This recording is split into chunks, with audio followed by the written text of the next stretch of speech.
Welcome back as we pick up the action in the 74 kilo M1 category. Of Japan, 160 kilo on the bar, opening it up. And this is all M1s this afternoon. All Everybody M1s. won. So M1 is the 40 to 49 age group. And we just finished the M2s this morning. And yesterday was the M3s and 4s, the old people. That's right. Relatively speaking. And then we'll move on to the juniors and sub-juniors, and then, of course, the open. Yeah, juniors and sub-juniors start tomorrow, right? I believe so, yeah. We're going to wrap up the M1s today. Yep. Looks like we got a full flight for the 74 kilo this afternoon. Full flight represents 14 lifters. That's the maximum you can have. And we've got lifters from Japan, Australia, Finland, Mongolia even, there you go. Netherlands, Austria, Kazakhstan. And yeah, Austria. Speaking of Austria, here's Christian Wenka with a 165 kilo open. Yeah. Opener on the bar. We don't have the score sheet up here anymore, do we? Oh, yeah, we do. Yeah, temps and squat. Okay. Austria. 363 pounds for Chris. Or Christian, I guess. Probably. I'm going to apologize for mispronouncing people's names. Yeah, I should do the same ahead of time. And you know the one I know I'm going to mispronounce is the Mongolian names. I'm not too bad with the Europeans. But I often take the easy route and say the Mongolian lifter. Cop out. Yeah, I take the cop outs whenever possible. Or you just say it very quickly. And it's hard to tell if you said it right or not. But that lift was good. Yeah. You know, most of the time the lifters will pick numbers on their opening attempts that are relatively conservative that they can make. Yeah, as you should. I mean, especially if you traveled, any great distance to get here. And there's obviously intangibles in terms of the weight cut. Yeah, which you're having to do right now. I'm enjoying the pleasure. Whoa, that was deep. Enjoying the pleasure of water loading as we speak. Every now and then I'm going to have to check out and leave Bill on his own, but there's a couple ways that one can cut weight. One of the ways is what they call hyperhydrating, where you just overload water for 3-4 days prior to it, and then you cut it off like about 36 hours before, but you still keep going to the bathroom. So, very enjoyable. So Ryan's going to have to go to the bathroom here a lot. Yeah, well, not necessarily right here, but I'll excuse myself. I didn't hopefully not. Well, hopefully not. We'll see. Accidents happen. Timo, which appears to be a fairly common name in Finland, 185 kilo on the bar. Yeah, we had a Timo earlier. It's like John in Finland. 185 kilo loaded on the bar. Yeah. These are strong guys. 185 in the 74 kilo masters for an opener. 396 pound. And these 74 kilo lifter. Oh, that one looked marginally high. Well, let's see what they say. And it's 3 white lights. We got a new light system that they no longer have the switches at the referees wired to a light board. Instead, it's a Bluetooth remote switch, like a remote on your TV. A guy by the name of Scott Dobbins, I believe, is the one that invented that. And it is so nice. You don't have these wires dangling out of your hand. Well, that's the thing. We've had it once already. A lifter accidentally kicks open a cord and we lose power. It happens. Yeah, it happens. Oh, wow. And then all the computers go down. And we're so dependent on technology now.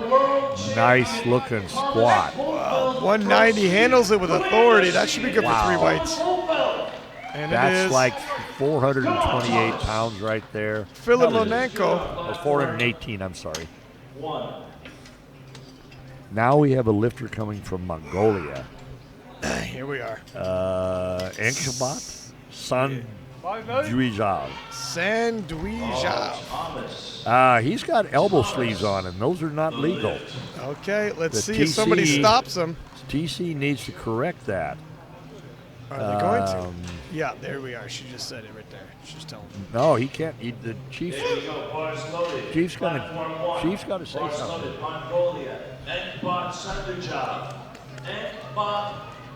Okay. Bill's doing double duty here, hopping out of commentary and signaling the elbow. Yeah.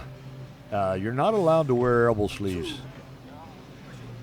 And I'm suspecting they're going to catch him as he comes off and make him take him off. Yep. And it looks like he made good depth. And he's going to get 3 white lights. Yes. Yeah, they're going to catch it. There's Haney right there. Excuse me, young man. Let me have a conversation with you. Get pulled into the principal's office early. That's the reason you have a technical controller, is for them to catch equipment errors and things like we had a lifter in last year's Raw Classics, I believe, who lifted in a marathon squat suit. Wow. Okay.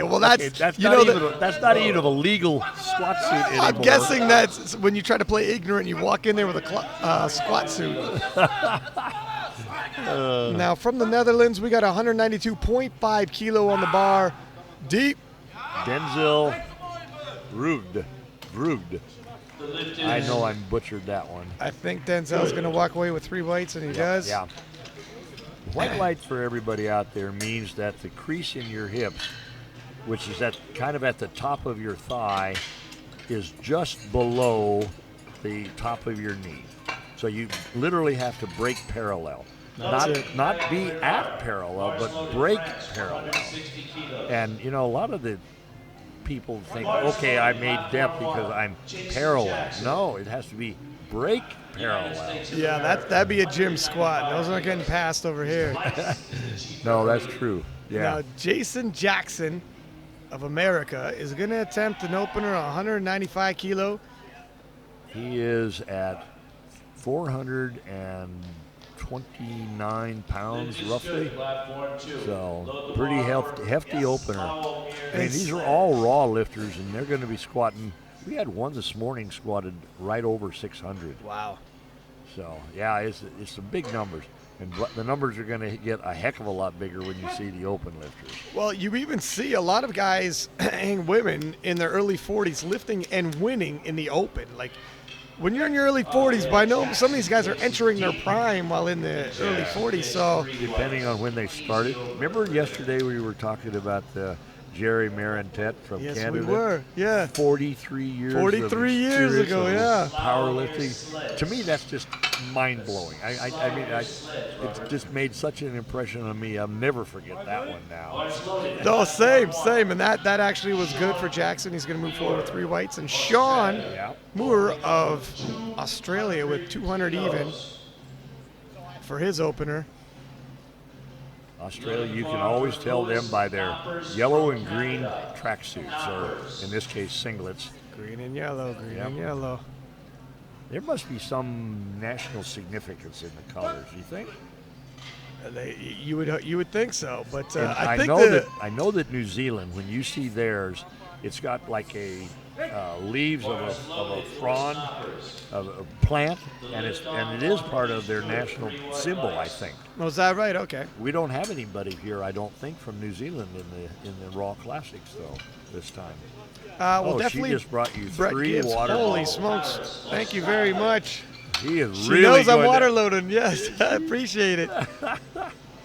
And actually, Brett Gibbs in the '83 Open is from New Zealand. Oh, okay. Good. Yeah. And so Neville Harris from Australia, 202.5 kilo opener. We're slightly over 440 pounds. Yeah. This is 446, roughly speaking. Now there's some strong guys. Now I'm telling you, some guys peak in their 40s. And remember, these guys are only 74 kilo lifters, which is roughly 163 pounds. 63-ish. And I mean, some of them might be walking around about $170 if they do a little water cutting themselves, but still not large men for the weight that they're about to be tossing around. And you know something, I'm glad you brought that up, because the weigh-ins that we have to do for the IPF and the national federations are 2 hours before you start lifting. Which means that in this case we started lifting at 4 o'clock, which means they did their weigh-ins at 2 o'clock. Yeah. So you're not going to get much rehydration in 2 hours. It's hard. I'm about to experience that. Joe ran from Norway with 205 on the bar. Yeah, there's a lot of other some meets. They got 24-hour weigh-ins. It makes all the difference in the world if you got 24 hours to rehydrate. Well, boxers, they'll even rehydrate using IVs. Yeah. And they'll do a 36-hour weigh-in. So. Well, he handles that with no problem. That's extra 205. effort needed. 451 pounds sitting there. All right. That was Norway. One of the things you notice, I feel anyway, and maybe I'm somewhat, I don't know, maybe biased in my opinion, but the Scandinavians are known for having monstrous deadlifts, especially especially the Finns. Oh man, people from Finland just have unbelievable deadlifts. It's like it's a tradition. It's a custom. It's a custom. A culture. Yeah. It's a cultural thing. Yeah. Maybe it's long arms in the jeans. Yeah. Long arms, short legs. Yeah.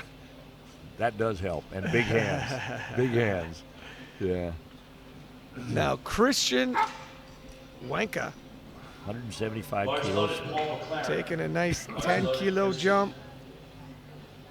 Looking to cover a little ground here, and that moves well. He dive bombs it into the hole. When Ryan used that term dive bomb, it means his descent speed is very fast. And he's kind of relying on a rebound effect in his knee joints. And it always just gives me the willies because I'm thinking, he's just spreading the knee joint farther and farther apart with every lift he does. Did you see the depth he got on that, though? Oh, man, that's true. Yeah, he's not getting called anytime soon. Christian Vanka is how you pronounce his last name. The W is a V. Is a V. V sound. Austria and Germany, they use the right. V sound for the W. That's right. Now Polska. 175 kilo, moves nicely for him. 10-kilo jump. We haven't seen him miss the attempt yet. No. Considering we're just getting out of the openers, that's good.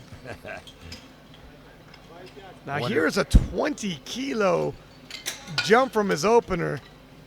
Wow. By the Japanese lifter. That's 44 pounds, everybody out there. And if you keep that in perspective to the size of these men, I mean, that's a big jump. These aren't super heavyweights. So a 20-kilo jump, you rarely see that in this weight class. This weight class, yeah. Well, we'll see how he handles it. And we were talking about yesterday, too, the Japanese are known for being incredible bench technicians. So I wouldn't be surprised to see Kawahata just have a monstrous bench. They're technicians when it comes to that. 162.5 kilos. Yeah, you know what? Looking ahead, he does have the biggest bench opener. Oh, I didn't look at it. Oh, he does, doesn't he? Look at, he sinks that deep. But look at all the brakes get hit. Oh, did he come up and down on it, though? I'm not sure he locked his knees at the top. You know what? See, that's the thing when you... Well, let's see what they give it to him. No, they didn't. And we'll see if we get a slow-mo replay. The blue card, by the way, is knees. And you'll notice there underneath the red lights, it'll have a color of a little small...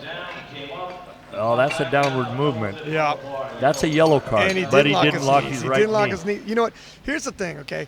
When you jump that much weight, it is going to rattle you. When you unrack it, it's going to feel a heck of a lot heavier. That's a huge jump for somebody that size. Yeah. And you know, one of the training techniques that a lot of people do is to do overload walkouts. Yeah, to get ready for that feeling. To get ready for that. Yeah, to basically school their central nervous system. So their central nervous system knows what that's going to feel like when you unrack it. And that walkout is something that's important too. Don't overextend yourself. Now that's a slow squat, but it looks like it might be good. You know, with no hair, you can sure see the veins. Story of my life, my friend. Timo, looks like he got that squat. Yeah, another 10 kilo. That was a red card. Right below the red light, you'll see either a red, a blue, or a yellow smaller circle with a 1, 2, or 3 respectively in it. And that indicates the reason for the failure. and a red little light with a circle in it with 1 in it, that means depth. And in the background, you may be able to hear the announcer saying that red light, depth didn't break parallel. And we have Vadim Filimonenko from Kazakhstan taking a 10-kilo jump from his opener. We have a lot of the lifters from the stands. We had you a know couple. what? Yeah, well, I think it's the proximity that we're being. Oh, look at his knees come in there. Oh. And he pushes them out. Almost lost it for half a second. You know, but he recovered. I remember watching a guy at the Arnold's who had his feet, literally, his heels were touching each other. They were that narrow in a squat. Wow. And in order to do that, you have to sit way back to do it.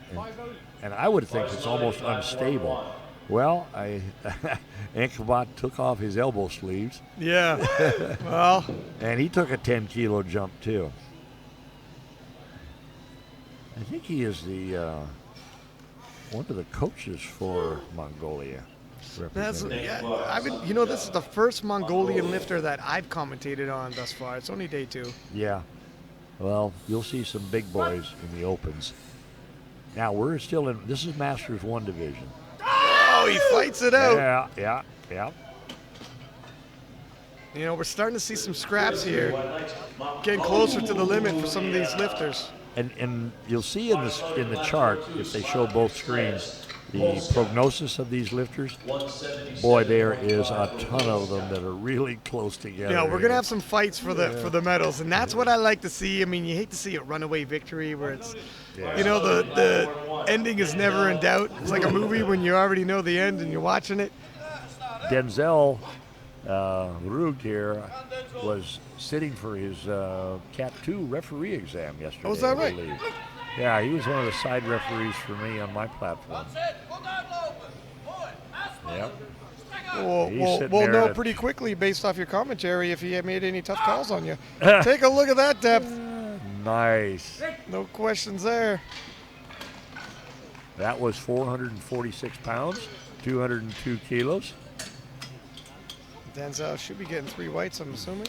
You know, another thing that you may see differences in the lifters' knee sleeves that they're wearing.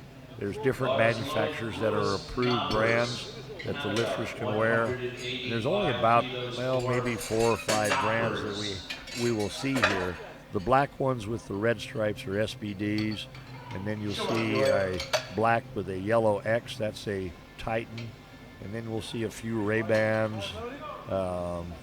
Then there's also, I saw one metal knee sleeve this morning. So these are all different manufacturers, and the gear that everybody wears has to be approved gear, which means that it meets not only specifications but approval of the brand by the federation. You know what? You're set me up perfectly for a segue to thank our sponsors. I'll do that in 1 sec after Sean from Australia. Sean Muir. With 207.5 kilo on the bar for his second attempt. Very upright. Was it deep enough? Sean's one of the more experienced lifters coming all the way from Australia. That's a long flight. Yeah, he's coming here for business. So the sponsors, I would like to take a minute to thank SPD, Rogue, Alico, Bull, Ray-Ban, Siberian Supernatural Sport, and Darita for their support for these 5th IPF World Classic Powerlifting Championships. Couldn't be possible without you. Thank you. Thank you very much. Now back onto the platform, we got Jason Jackson, Double J, with, he's moving up 20 kilo from his opener. You know, again, this is unusual to see them make that big of a jump. You know, he looks like a huge 74 kilo guy. Like, just looking at how thick and muscular development he's got on a 74 kilo frame, it's hard to picture he's walking around in the 160s. Yeah. Not very big bone structure, but a lot of muscle on it. Yeah, a lot of muscle. That's a lot of hard work. Taking a low bar stance, grip super close to his shoulders. And one of the reasons you try and do that is to pinch your shoulder blades. It's a fight. Yeah. Which helps keep you erect, keeps your back tight. Yeah, a little back tension so you don't get pitched forward by the weight. Yeah. Oh, they took it away from him. Oh, they did, for depth, too. Depth. You know, it's hard because his elbows, from our point of view, kind of block that. I wonder if we're going to be able to see it from this angle. I don't know. Wow. You know, if I were the coach, I would be not adverse to taking that one to the jury. I might take it to the jury, too, because that's 20 kilos he just got taken from him. So yeah. It's worth a double look. It is. That's for sure. And the reason for the jury is to have a second opinion, essentially. They're all supposed to keep eyes on the lifter as they're lifting, and if they disagree with the 3 sitting referees, they can either ask for a relift or an overturn. Joran from Norway. Looks like he just put on another 10 kilo to his total. And, you know, every kilo makes a difference. Oh, and especially the battle it looks like we're about to have. Oh, that was nice indeed. Yeah. That was good. Yeah, he's leaving no doubt. Now we're getting 215 kilo loaded for the Australian. Neville Harris. We have 2 Australians in this. Yeah, in the same weight class. Let's see. AUS on the abbreviations is Australia, and AUT is Austria. I always confuse them. You know what? I always wait until I see the singlet sometimes. Yeah, that way you know. You've seen enough of these and spent enough hours in the booth. Oh, wow, the brakes came on quick for Harris. And the spotters they need to be a little quicker on that. I think because so. he wound up going all the way to the bottom. They changed spotting crew from this morning on this platform. Yeah, I don't recognize any of these. Yeah, I tell you what, the crew this morning was on point. They were. Yeah, they were quick. I was commentating. I had to say a couple times, wow, that was quick in there. Yeah. And not too quick where they took the attempt from the lifter. That just one, in time. Yeah. Here's the thing. If you're a part of the spotting crew, and let's say you come in too quick once or twice, and the guy goes to jury and it's a big thing, you get a little embarrassed. That's when guys start getting late spots, right? It's a balance. You know, it'll even out. As a chief referee, if that happens, if they grab it quick, I'll come up to the spotters loader and say, don't worry about it. Your job is to keep them safe. Don't let them get hurt. Don't worry about it if it gets overturned. They can always get a relift. They can't get another leg or knee or rack or whatever, you know. I'm sure we'll work out all the kinks by the time Ray Williams joins the party. Now, we have Vanka from Austria, and he sinks it deep. Yep. 180 kilo. Now, he finishes 3 for 3. We've got on the prognosis here several lifters in the 550 to 570-ish range here. So there's going to be some dog fights in this weight class. Even in the prognosis, the gold is definitely not a locked up No, it's fine. We're talking 5 kilo off. Less than 10 kilo for the next guy beyond him. So. And like you were talking about earlier about Jackson, who lost a 20 kilo jump because they didn't agree with his depth. Anything can happen. We got a lot of lifting to go. And that hurts him on the prognosis. He's Katsunori. got a good prognosis, but that would have put him right up around the top 2 or 3. Here's the Japanese. Retaking 180. Oh, my. He might. No. This time they're a little quicker in there. Yeah. It only takes one incident, doesn't it? Yeah. All you need is the refs to look at you a little funny. You're like, I got you. You don't even got to say anything. Yeah. Let's take another look at this. Lift on 2. It looked like he was got just a little about forward. Yeah. You know, his knee was way toward the front of his toe, his knee over his foot, in other words, and then he got his upper body in front of his knee, and that once the bar went off its natural bar path. Yep. That was all she wrote. Just what you just said, the bar needs to be over the instep of your foot. Yeah.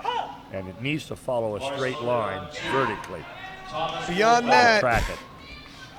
It's going to take a hell of an effort to bring it back now. Yeah, good morning exercise. That's right. Now, Rafael from Poland, taking a 7.5 kilo jump, looking to go 3 for 3. 3 for 3 is a commendable thing in any of the lists. Well, Looks like he should have it. Yeah, I think so. Drop out, looks good. 3 white lights. 3 white lights. White lights, he likes it. Yeah, nice. This is good. We've got 11 people in the Masters 1 74 kilo weight class. We've got 4 people in the 59 kilo weight class and 6 in the 66. And we're going to have probably close to 30 plus in the 93. What? Yeah. 30 plus. Yeah, it's they're big classes. Yeah. The 2 most popular or populated weight classes tend to be the 83 and 93. And that makes sense because that's And what are you? the average. I'm 83. Yeah, I'm an average. Yeah, I set average you Joe. up, didn't I? Yeah, you did. It's because the most guys walking around, if you're lifting weights, are going to float between 180 to 200 pounds, right? Yep. I started out at 185, and I thought, oh, I can diet down to 181. I got to 182 and said, no, this ain't Yeah, never maybe gonna I'm happen. maybe I'm gonna enjoy the Nope, bulk life. A little too heavy for the fin. Timo will thank the spotters. You know, interestingly there, he told the spotters that he wasn't going to be able to come up when he was at the bottom. He shook his head. And that gives that's nice Yeah. because it gives the spotters a kind of a little bit of a heads up that something's happening. And he didn't bail out from under it. By the way, if you fail on a squat by bailing out from it, you can get DQ'd. Yeah, oh yeah. Well, it's dangerous for the spotters for sure. Oh, yeah. At the Arnold's one year, we had a gentleman that failed on 900 pounds, and he weighed over 500, went over backwards, and took Whoa, out. too much. Oh, too much also. Anyway, he failed and took out the back spotter. Wow. Yeah.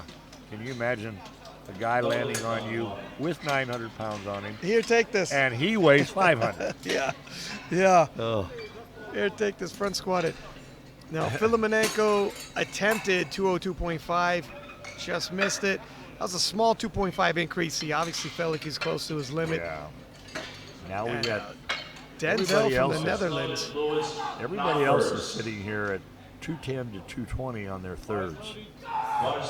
Wow. That's the ones that are very close to each other on their prognosis, too. Yeah, this is really going to start separating the pack right now. Whoever can dig in their heels and fight for these kilos. Denzel's going to be one of these guys fighting for a medal later on. He could really use this squat. Oh, looks like he might have it. The depth Yeah. looks good. And you know, See what the judges say. Three Lift whites. is good. Lift is good. And you know, one of the things I noticed about his technique there, his head was almost looking down. See it? Yeah. He's looking at the floor. Yeah, he is. And when that happens, when you look at the floor, you have a tendency to round your back a little bit. Yeah, the back follows the eye sometimes. Ah, good way of analogy. Yeah. And now we have the Mongolian again. A 10-kilo jump. He took a 10-kilo jump from his opener. On each of his increments, he's taken a 10 kilo. He likes to scream. He's a screamer. We got bare elbows. Oh, he's a little intense. That's a scary expression, isn't it? Yeah, he means business. Now the depth is without question, but no. Nope. You know when you get that wobble back and forth, Yeah. you know it's almost it's not going to happen. The nerves are not firing, or they're firing and not getting any results. Yeah. Sometimes it's just a weight situation. He kept the bar reasonably. Yeah, he started moving around Started there, but moving back and forth. Yeah, His started knees wavering. came in too, by the way. You want to flare your knees out, which helps bring your groin forward. Yeah, keep your knees tracked over your feet if possible. Yes, When you're vertical. under max load, funny things happen though. The wheels fall off. We've seen that. We're likely to see it again. Yeah. Now Sean Moore From from Australia. Australia, yeah. He's got only about a 7.5 kilo jump here. Yeah. Well,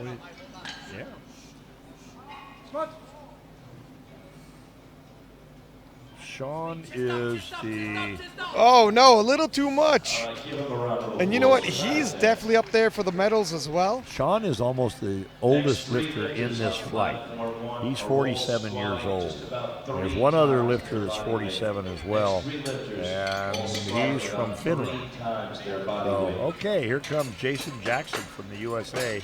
And Now, he had failed his last yeah, he attempt at did. 215. Which, remember now, that was a 20-kilo jump. But now, you know, I would think he's probably going to make this because his body now knows, his nervous system now knows what this thing feels like. Yeah. And I think he's got the attitude going on in here, too.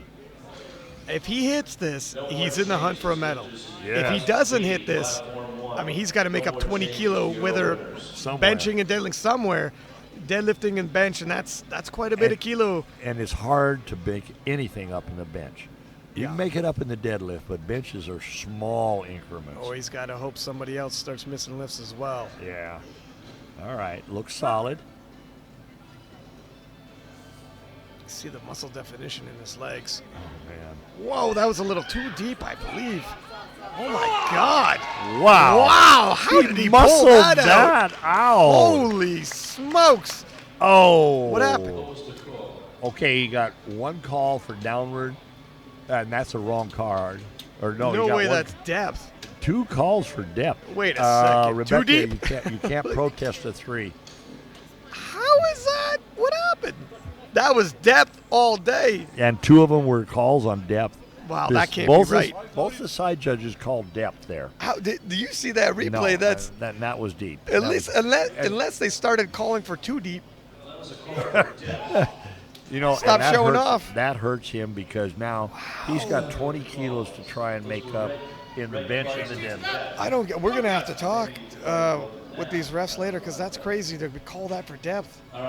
Well, you know, the 2 side referees, and I don't mean this derogatorily, the head referee has more experience. He's a Cat 1, and the side referees are Cat 2s, which means that. Pardon? Look, depth. I mean, that's Yeah, we agree, Robert. okay. 215. Did he get it? The And- Aussie attempting 215 one more time, and he got it. He got Comes it, back and- and gets it. That's a good shot. 12 and a half kilo. He's gonna add to his total.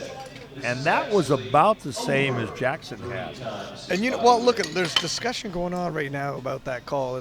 Look, this is sports. You're gonna have controversial calls. This is what you argue about at barber shops, right? Yeah, So yeah, and you know, it is subjective, and you know, like we were. but talking that looked about, like the deepest squat I'd seen all day. But you know, part of it is a learning experience, and part of it's a judgment call.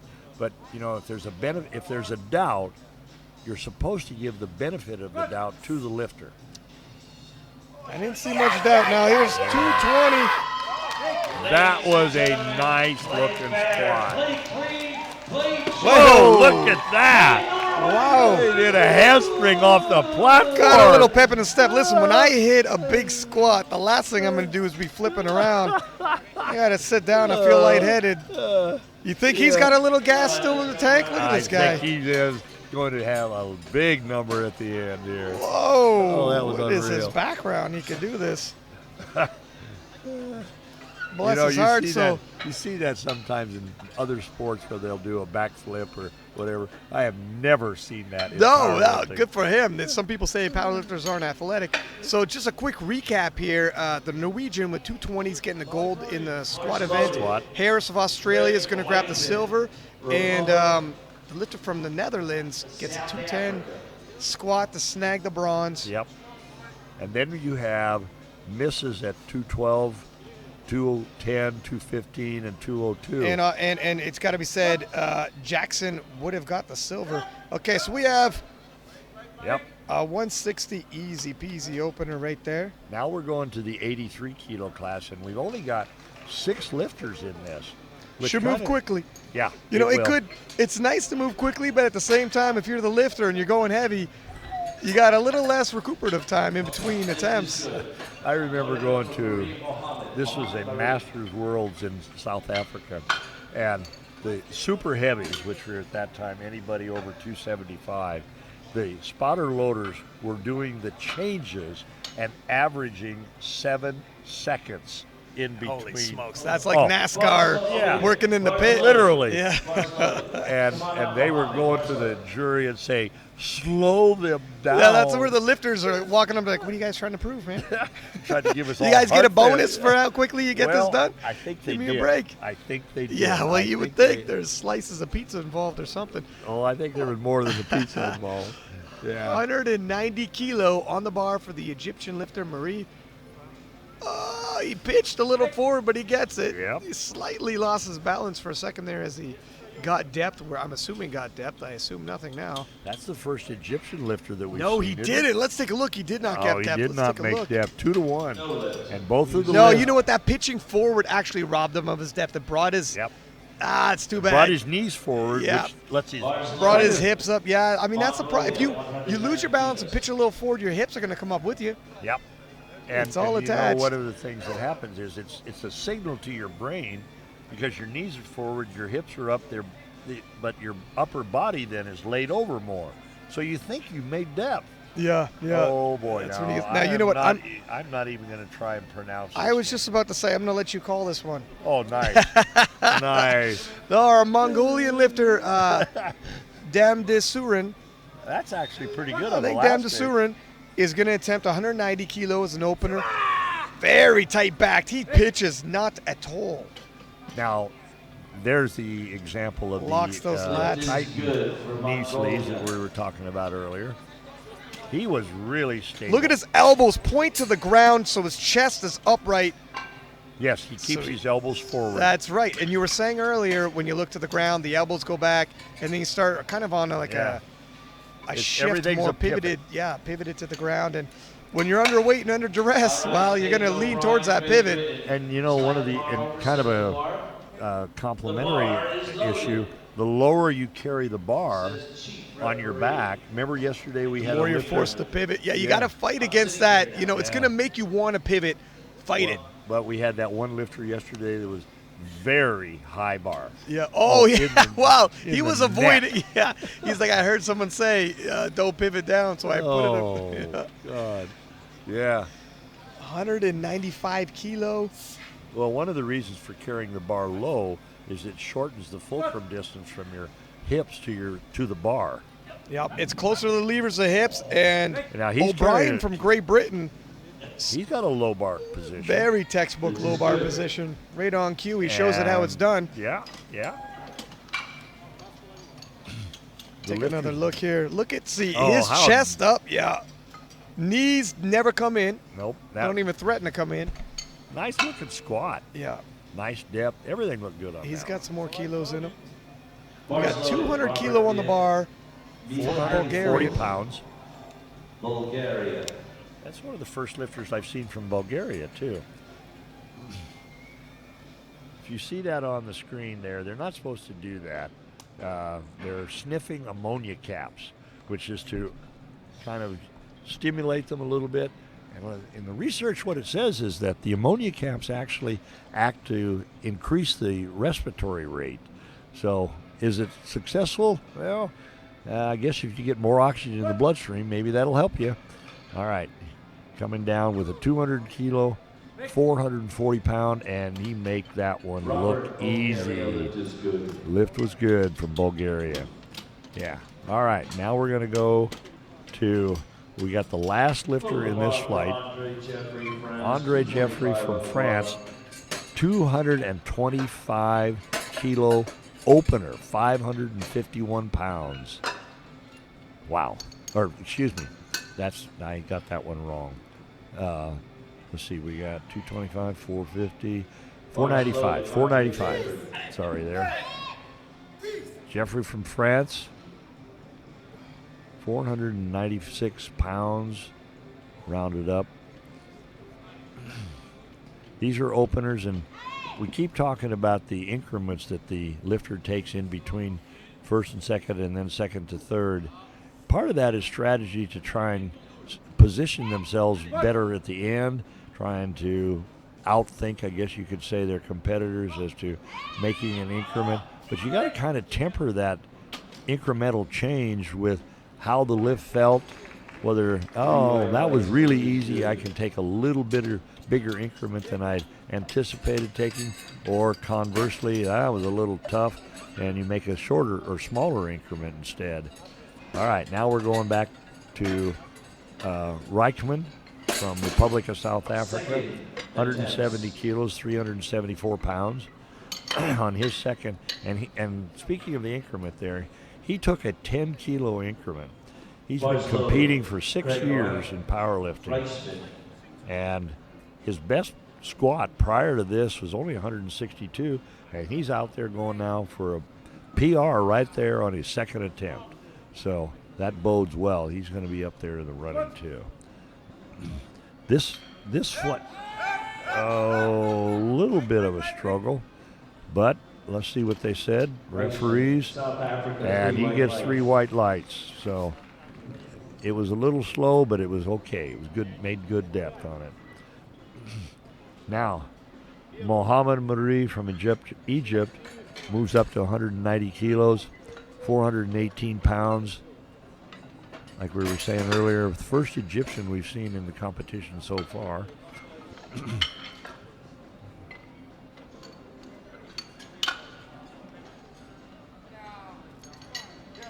Wearing his Inzer singlet. Two of the major gear manufacturers are Inzer and Titan. Shout out to both of them. And then you have manufacturers of some metal has some of the classic gear, not the equipped gear. And there's several manufacturers for belts out there now. And a lot of manufacturers for the knee sleeves. No lift, he was high. And a little bit high. You got red cards for depth on all 3 judges, which means that, and we were talking about this earlier, Ryan, you're back. Oh, hey, I'm about 5 pounds lighter. When do you plan on stopping hydrating? You know what, about 24-hour range before I lift. Which, yeah, I can't wait. Well, I mean, it's the yin and the yang, so I don't have to drink so much at the same time and start feeling dehydrated. You never really feel good. Well, the reason for the hyperhydrating is even though after he stops drinking water, you're still going to go to the bathroom a lot. Yes, sir, I am. And I'm going to cut the sodium back so the body's not going to retain anything. That's something that a lot of these guys have to deal with as well. You know, there's one thing you got to be careful of when you hyperhydrate, and that's that you don't change your electrolyte balance. You know what? And I got electrolyte pills. Look at that. I covered my bases. Awesome. Hey, not my first rodeo, cowboy. We had a young girl in that looks grinder. We had a young girl in I believe it was Aruba in the North American Championships. She was doing the hyperhydrating. Her father kept telling her, drink water, drink water, drink water. And she went into hypoglycemia and had seizures. Are you trying to scare me right now? Yeah. Stop it, you're scaring me. That was a nice... And right after that, he reaches for the electrolyte pill. That's right. Oh, I'm fearless with this. Man on the mission. So David O'Brien from Great Britain. Takes 205 kilo. 10 kilo jump on his. On this flight, let's see, we had one lifter. Yeah, what's going on here? So everybody's taking a 10 kilo except one that took a 15 kilo jump from Bulgaria. He'll be coming up soon. Right now, the French Jeffrey is sitting here with the number 1 squat at 225, and that's going to keep him in the running because even the number 2 squat is only going to be at 215. And it looks like the Bulgarians got quite the predicted total, if that can be trusted. O'Brien looks like he should have nailed. Yeah, he's got 3 white lights. Oh, he's got a crazy deadlift. Yeah, the Bulgarian's a deadlifter. But, I mean, let's take a look because we've seen some guys take very low openers for their deadlift and then they come on later on, right? So yeah. Well, we yesterday saw a lifter nominated deadlift was 270, and he wound up opening at 220. Yeah, which may have been a little bit of a bluff. Yeah, exactly.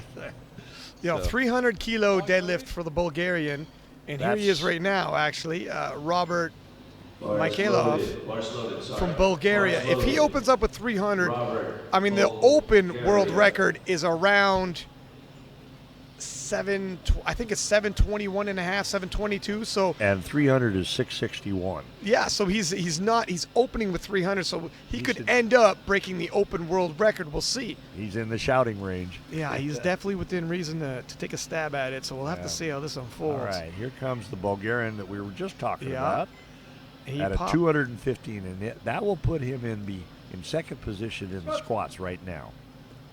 So right now he's probably. Wow, Whoa, that he was got deep. deep on that. Come up real strong. No more changes to your Nice over. form. This is the first light platform. Look real smooth. No more changes to your over. 3 white lights. On one. Load the bar up. Yeah, it's really is like it's a game of building your total. He might concede the gold in terms of the squat event, but he's looking ahead. He's just trying to build as Yeah. much of a base as he can. So If when he you starts know- hitting those deads, Yeah. he can pull it out of reach. If you know that you're a monstrous deadlifter and you keep within striking distance on the bench and the squat, you know you're going to be. It's that card you got up your sleeve. Don't play it too early. Yeah, yeah. you know you're gonna play it at some point. But you know something, nowadays with the computer and the databases we have, Yeah, nobody's there's, unknown. Yeah, there's scouting reports for sure. Yeah. And you can look up on the internet and find out what everybody's done. You're not in every necessarily previous fooling week. them with your opener. Yeah, Yeah. very true. Very true. Now the Frenchman, Oh, the only time that you surprise somebody is when you age up. age up. What do you mean by that? Like a person who's in the open division all of a sudden winds up in the Masters Ah, gotcha. 1. And everybody in the Masters 1 has been tracking the rest of the Masters 1s. Yeah. And, oh, my God, we got a guy who's now just became a Masters 1. Yeah. Where in the heck did he come from? Jeffrey gets 3 whites here with 235 on his back. Yeah. Yeah. And I wouldn't be surprised to see him even go 245. For He his handled third. it well. Handled that one easy. And he's just putting there a little bit of icing on the cake. So to speak. Reichman from South Africa. A 175 kilo third attempt. We've got, as we were talking earlier, yesterday were the Masters 3s and the Masters 4. This morning were the Masters 2. They're all 10-year age increments in the Masters. Platform 2. Oh, this is a bit of a grinder. Nope. Oh. Yeah, it was more than a grinder. Yeah. No Yeah. Well, like you had said, he told the spotters, I don't did. got it. I Jump don't in got here, it. fellas. They were in there quick. Nice of them. You know, spotters, they work their butts off. Of all the people, I mean, you say, okay, yeah, the lifter's working hard, but they only have to do it 9 times. Only it is max lift stuff. but Now that was a little sarcastic. It looks like we have the Egyptian. He's painted himself in the corner here. Marie, Mohammed Marie, Now, for the third time is going to try to attempt 190. I missed the second attempt. it was for depth again. Was it depth? Okay, so let's. So if the strength is there, that. Come on now. And he grinds it out, and he made depth on that one. I think I would give it to him. Let's take a look at what the judges say. There And you go. 3 white lights. He could breathe a sigh of relief. Wow. You know what you just said. If you miss your first one, the pressure builds, and your nerves don't relax if you miss the first one. No, if anything, it increases. Yeah. Yeah. It's like your stress level goes up Yeah. and then up again. Cortisol's rising. Yeah. Now the Mongolian has got 207.5 kilo on the bar. 7.5 kilo jump. Yeah. Bars loaded. We've got 2 lifters that are projected numbers are in the 600s. And then you've got 2 lifters in the mid-5, 3 lifters in the mid-5s. It looks like we're going to have a battle for the bronze. Between You know, 3 I mean, there's a lifters. lot of lifting to go, but Yeah. obviously when somebody's opening with a 300 kilo deadlift, anything could happen. And you know, the coaches are there to kind of look at that prognosis and look at the anticipated numbers that people are going to be opening with and say, okay, what do I do now? Yeah, you How do I game plan a adjust? little. That's why game you plan play a these little. little games about changing your openers later on. And Yeah, it's like a chess match in a way. I love how the Mongolian brings his elbows forward and stays so upright so he can fight, and he's fighting. He is. That, I would say, is a good squat. Not an easy squat. Yeah. Now, he got a yellow card, which, if that was based on the rules, I would say that the yellow card might have been for downward movement during the ascent. But to be honest with you, I didn't see that. I didn't see it either. Yeah, it was a good scrap. He kept himself in position to be able to fight through it. Yeah. That's where a lot of guys get in trouble. If you get pulled out of position and you end up having to fight and you're not, your levers are in place. Loaded platform Comes an uphill battle. And the Mongolian and the Great Britain here are looking for a dogfight for the bronze. And Yeah, here comes the Great Britain. If O'Brien misses this, Mongolian's got the bronze in the squat event. Yep. So O'Brien currently right now squatting for bronze. What Ryan just said is that you get individual medals for each of the 3 disciplines. So you can get a medal in the squat, a medal in the bench, and a medal in the deadlift, and not get a medal in the total. Or conversely. And he fights that one through. Yeah, I believe he just took that bronze medal. Yeah, by 2.5 kilos. Yes, he Yes, did. that's enough, and he knows it. Yeah. He just won himself a bronze medal at the IPF World Championships. In the squat. Nice Squat looking. event. Yeah, well, that's right on that line.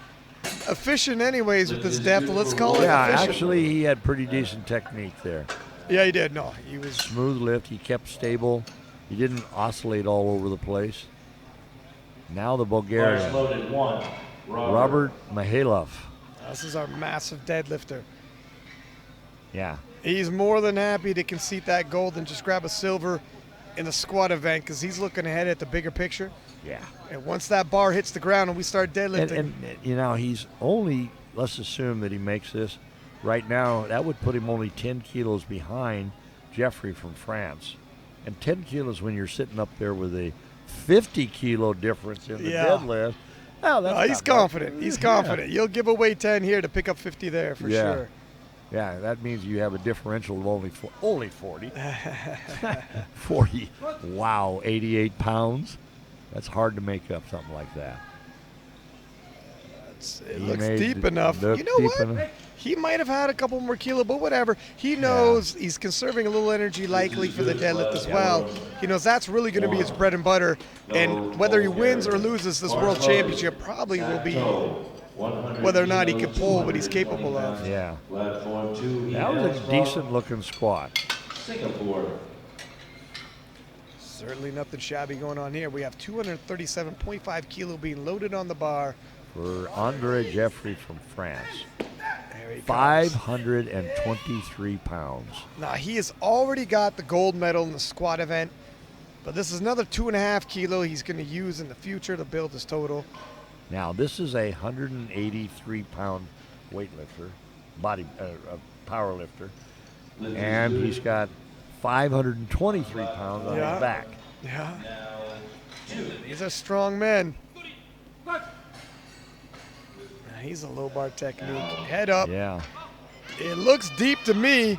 Wow. And that looks solid. He had more in the tank. Yeah, I think he by did. a bunch. 37.5. Yeah. I think he did. Now, We are finished with platform 1 squats. We'll take a 5. he has one of the better Minute break. projected Come back to the benches bench. Don't go away among the now. top 3. And he's right, he's got the second highest projected deadlift. It's going to come down to a real good struggle when we get into the deadlifts here. And I'll bet you're going to see some strategy. Remember, in the deadlifts, you get to change your third attempt twice. That's right. Yeah, you're 100% right. So we're going to take a 5-minute break as we switch up for the bench press event. You're not going to want to miss this. We got some dog fights on the way. And the bench press event's going to be some real close contests as well. All right. See you soon. See you soon. 5 minutes.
comes. Yep. Okay, and we're back on. in the bench press event for the 74, 83 kilo M1 Masters. Masters M1, 40 to 49. Total of 17 lifters in the 2 weight classes. Now, one of the, an interesting thing, comment about comparison. Look at right now. This gentleman's got a really nice arch. 105 kilo by Venka. Easy opener for him. Yeah, some of the lifters are going to get a lot out of their arches, and some of them who just don't have that flexibility are going to be relatively flat back. The smaller you are, obviously, the easier it is to get the arch. So in the 74 kilo, we could probably expect a couple of aggressive arches. 4-inch. Yeah, absolutely. Maybe. Absolutely. So, it turns into a bit of a board press. Let's ask, what's your arch like? You know what? I work on it. I've been trying, but I can't get that thing more than, an inch and a half type deal. I'm trying. Well, the reason for it, too, by the way, is that it lessens or shortens the bench stroke. And there's 2 arches, actually, in the bench. Primary arch is along the spine, and the secondary arch is between the shoulder blades. And you can shorten your bench stroke by almost an inch by pinching the shoulder blades. Yes, you can. This is Timo just nailing a 105 opener. Yeah, and it also puts your shoulder blades in place for the best in terms of using your levers and your shoulders. Takes a little stress off it. And it also helps you lever off your lats, too. Absolutely. You get a little bit of a lat lock there. Yeah. When it's part of the setup, not just decreasing the range of motion. I know, like myself, I can't decrease it by much, but at least I can set myself up as best I can. Yeah. Now, Paparaki, is that how we pronounce his last name? Yeah, you're right. Yeah, okay. That was an easy. Yeah, you're right. I just popped kilo. out. Yeah. Lift is good on one, bow, full scout. It's a bow. Bars loaded, Roger. 264 pounds now for Jason Jackson, 120 kilos. Now, Jason Jackson had been, he's the American who we thought had hit depth, and he's a little set back now. We got to see if he can catch up and regain some ground. Yeah. And right now he's got a prognosis of around 550, and it needs to be around 570, which that's that 20 kilo differential. 100%. It really, it might have pulled him out of medal contention. It's going to be interesting to see if this makes him become much more aggressive in the bench, much more aggressive in the deadlift, because he has to. Yes. Yeah. I mean, by being aggressive here, what I would suggest that means, instead of taking a 7.5 kilo increment, take a 10 kilo. Oh, and he made that one look easy. Yeah. I honestly would give him a 10 kilo bump. Yeah, a 10 kilo wouldn't be without reason. He's got a pretty close grip. Grip, yeah. Actually, well, but he looks like he's built that way too. Oh, he's definitely sturdy. There's no question about that. You see the leg drive, the whole body tenses up. 120 kilos. Now the Mongolian. The side referees look for 2 things, basically. They're looking to see whether your butt stays on the bench and whether or not your feet are flat. They can slide, but they can't be heel up or toe up or sides of the foot up. Have to be flat. And by the way, that carpet is slick. Yeah, we've seen some sliding around there, some Michael Jackson moonwalking. Now the Mongolian easily handles 120. Yep. Gets himself on the board in the bench press event. Lift is good for Enkbot. The Japanese lifter we talked about earlier has the highest nominated bench opener at 150. The bulk of all the lifters in this weight class with this flight are right at 120 to 130. And he's got a 20 kilo increment on. But sizable margin. Definitely the gold medal favorite for the bench event anyways. Yes. But ironically, it's not helping him because it's so hard to make up that squat differential and that deadlift differential. It's only 1/3 of the competition, and from Norway, the Norwegian has 122.5 kilo on the bar for his opener. And nice Joran solid looks strong. to have, yeah, he looks to have locked it out nicely. Boy, he looks like he's got long arms on that, too.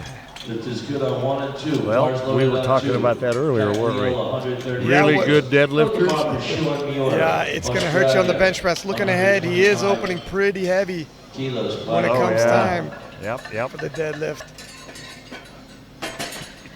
Now, Sean Muir from Australia.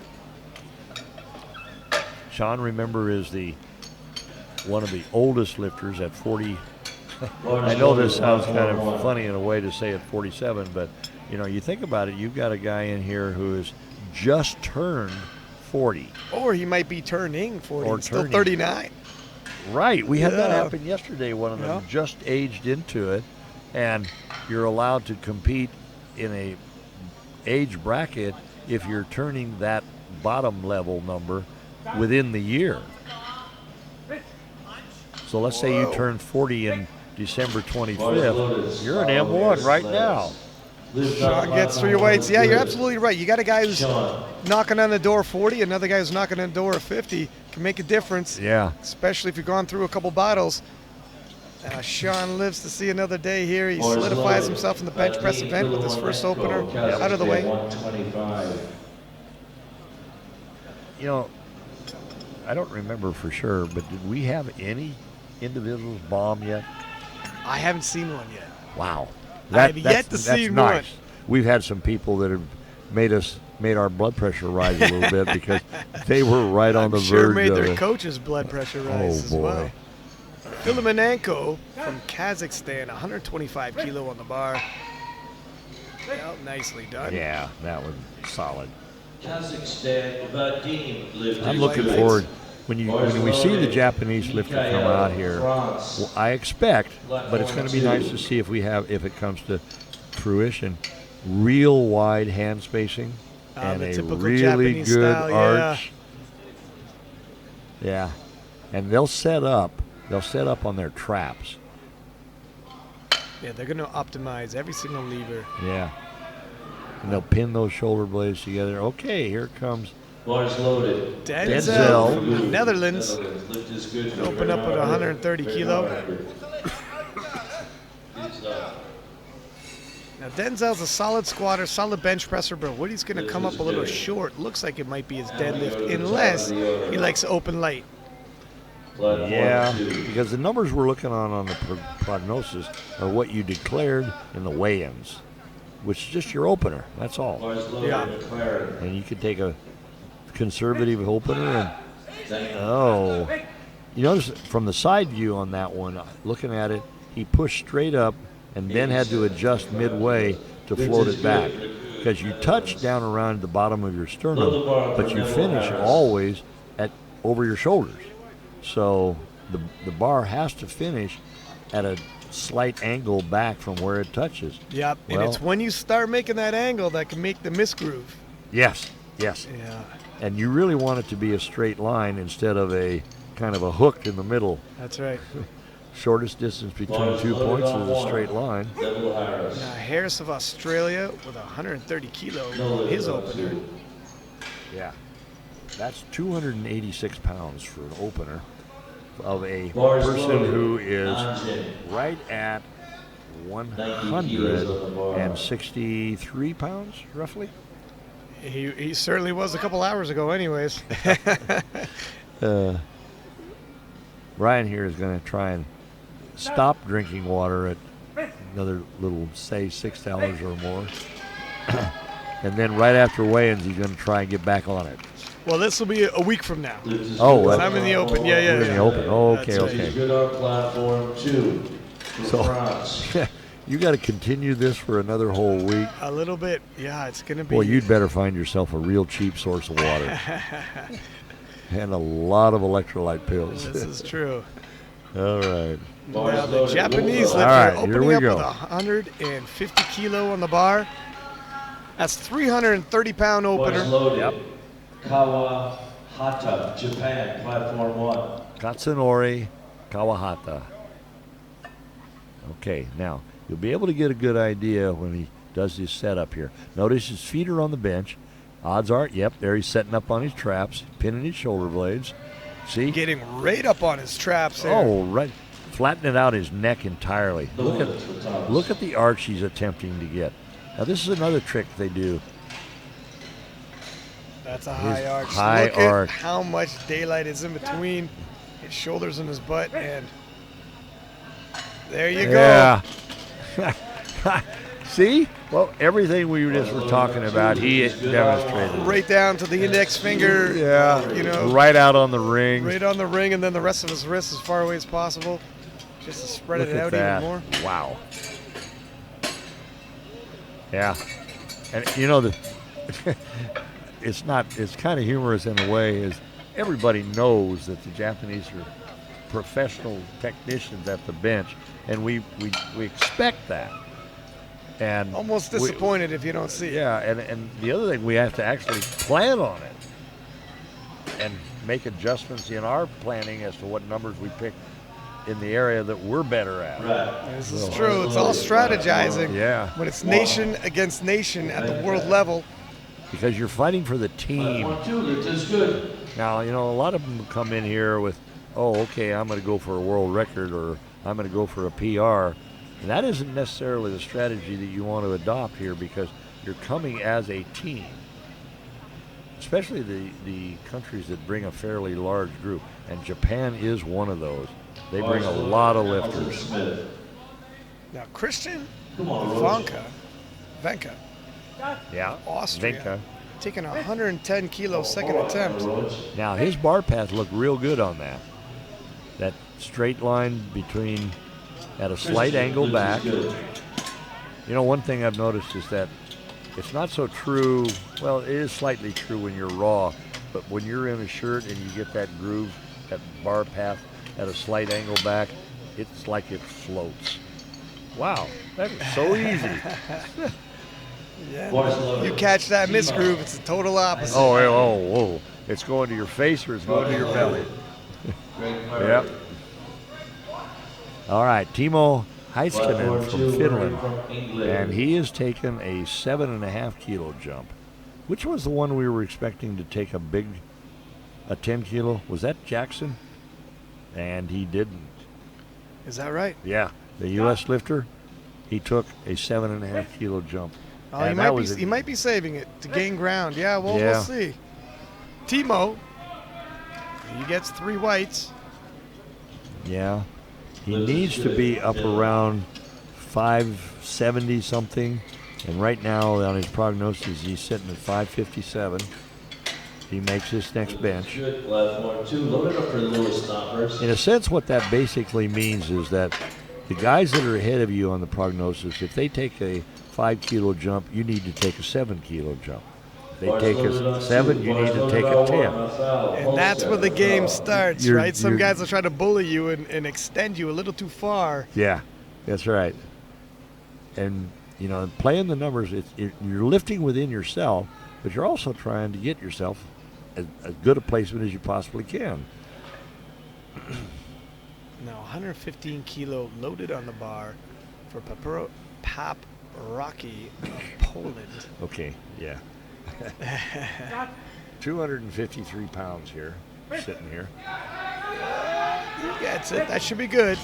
The referee, by the way, the chief referee, there's 3 commands in the bench. Start, press, and rack. And the key for it, and what the chief referee is waiting for, is that your bar must be motionless before you get the command. So they're waiting to see it get motionless when it's on your chest. By the way, the spotter loader there just put on the plate backwards on the left side. You picked that up? Yes. And nobody's caught it either. You won't see it because we're looking at it from the camera angle over here. Maybe on some of the other cameras it'll show, but There it is. Nice catch. Yep. No lift.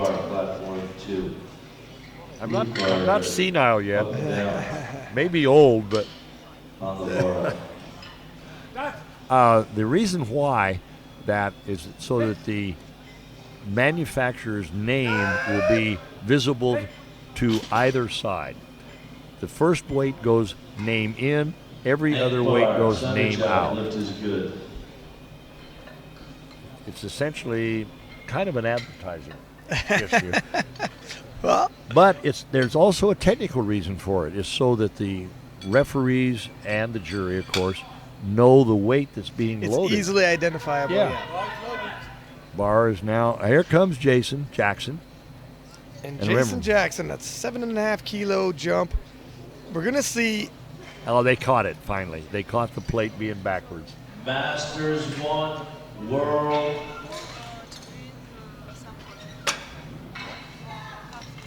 Oh, no, I don't like coffee. Thank you. Jason Jackson, we'll see how he handles 127.5.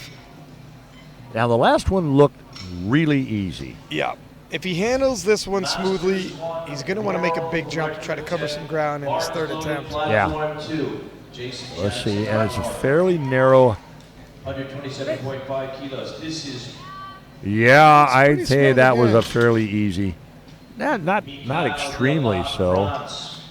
but I would not give him a 5 kilo jump. I'd go 7.5.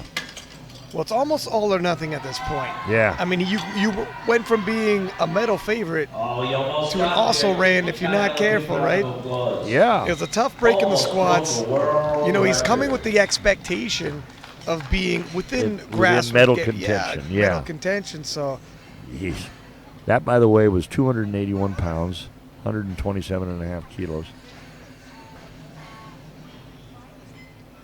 This is where the coaches are supposed to help the lifter, 20 work with minutes the on the lifter. clock, and then we'll come Number back to selection the- can be an art and a science. absolutely. Joe ran having absolutely no issues at all with No. 127.5. You know, and we can see this comparatively. We have 4 or 5 lifters that are all doing 127.5. And you can see how difficult or how easy it is for each of them, which was somewhat indicative of where we should position ourselves for the next one. Absolutely. Yep, okay.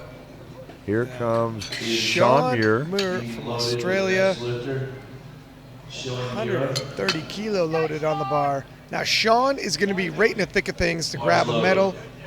Yes, Sean is sitting here right now in bronze position prognosis, and he's also sitting, he's sitting in 4th on the bench right now, depending on what the other Australian and the Netherlands lifter do. Now, lucky enough for Sean, with Jason Jackson having fallen behind 20 kilo, his chances of that bronze medal increased drastically. Yeah, But it won't just be handed to him by the rest of the pack. that didn't look very easy. So No, he's I towing would that say, line to the limit for sure. yeah, I'd say 5 kilos is what he's going to take. Let's see what it's going to be. Maybe 2.5. Yeah. We're sitting here, we're making predictions, and we're not there in the judges or the lifter's position or the coaches. Now, sometimes it looks harder than it actually is. Yeah, or how he feels about it. Mental attitude. You know, one of the things that I find interesting is that this is a sport where you can actually work on your mental attitude, unlike other sports. That competitive mental attitude. 100%. Vadim Filimonenko, Good. Kazakhstan, That was 130. successfully 130, yeah.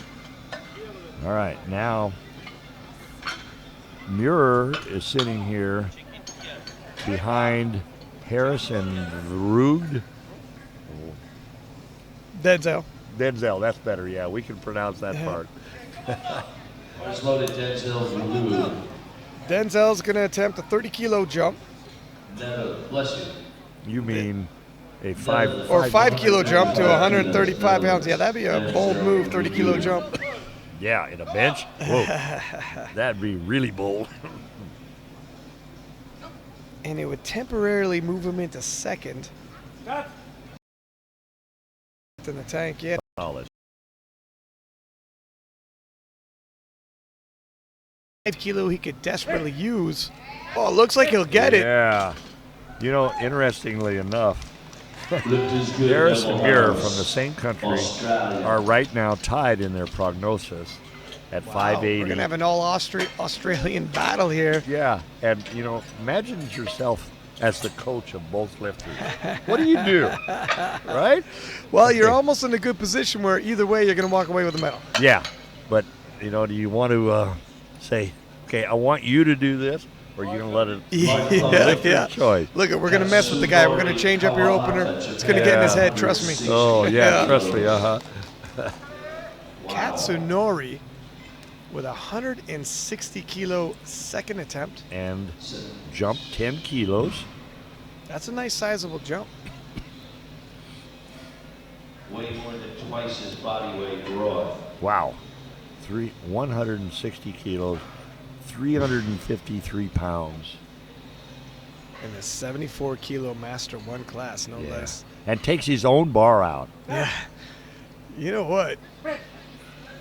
Oh, no. No. Well, you know, that kind of I was surprised he took his own bar out with that kind of setup. It was such an aggressive setup. You don't want to lose anything. No. Let's take a look at this. Oh, that's just not even close. No. You know, that doesn't bode well for his third, because that kind of means that that was probably an attempt that was a little beyond his capability. It might have been better off to take a 5 or 7.5. Would have gotten his second, then, okay, that gives him that many more kilos on everybody else. You know, yeah, it looks like his opener, and this is a testament to how good his bench is, his opener will lock up a gold medal in the bench press, but if this is where he wants to cover his most kilos to ground to add towards his total, you're absolutely right. 10 kilo was a bold move, 22-pound jump on the bench press when you're 74 kilo, man. 74 that's kilos. That's huge. But and you'll see the women will typically take a 5 kilo jump, not a 10 kilo, or maybe they'll take a 2.5 kilo, especially the smaller, lighter weight women, because it's just, you know, it's just, you're at the borderline real fast. now Vanka Nice taking a bar path. 2.5 kilo jump, just as you had said, and it looks like it's paid off. And he gets it. 3 white lights, and you know what? It looks like he had no extra left in him. Lift is good. Left no No. kilos on the table. They won't allow you to take a quarter kilo or a half kilo increment. That's one of the differences in weightlifting, between weightlifting versus powerlifting. Oh, is that right? Yes, you can take incredibly small increments. Remember, what was the weightlifter from Russia? The super heavyweight? Rozaza Day. No, that he's from my range. Earlier than that. Anyway, he would break his world record by a quarter of a kilo. Then he'd go out the next meet, break it again by a half a kilo. Yeah. Which means he was holding a lot in the tank every time. Okay. Timo's got 115 kilo loaded on the bar for his third attempt here.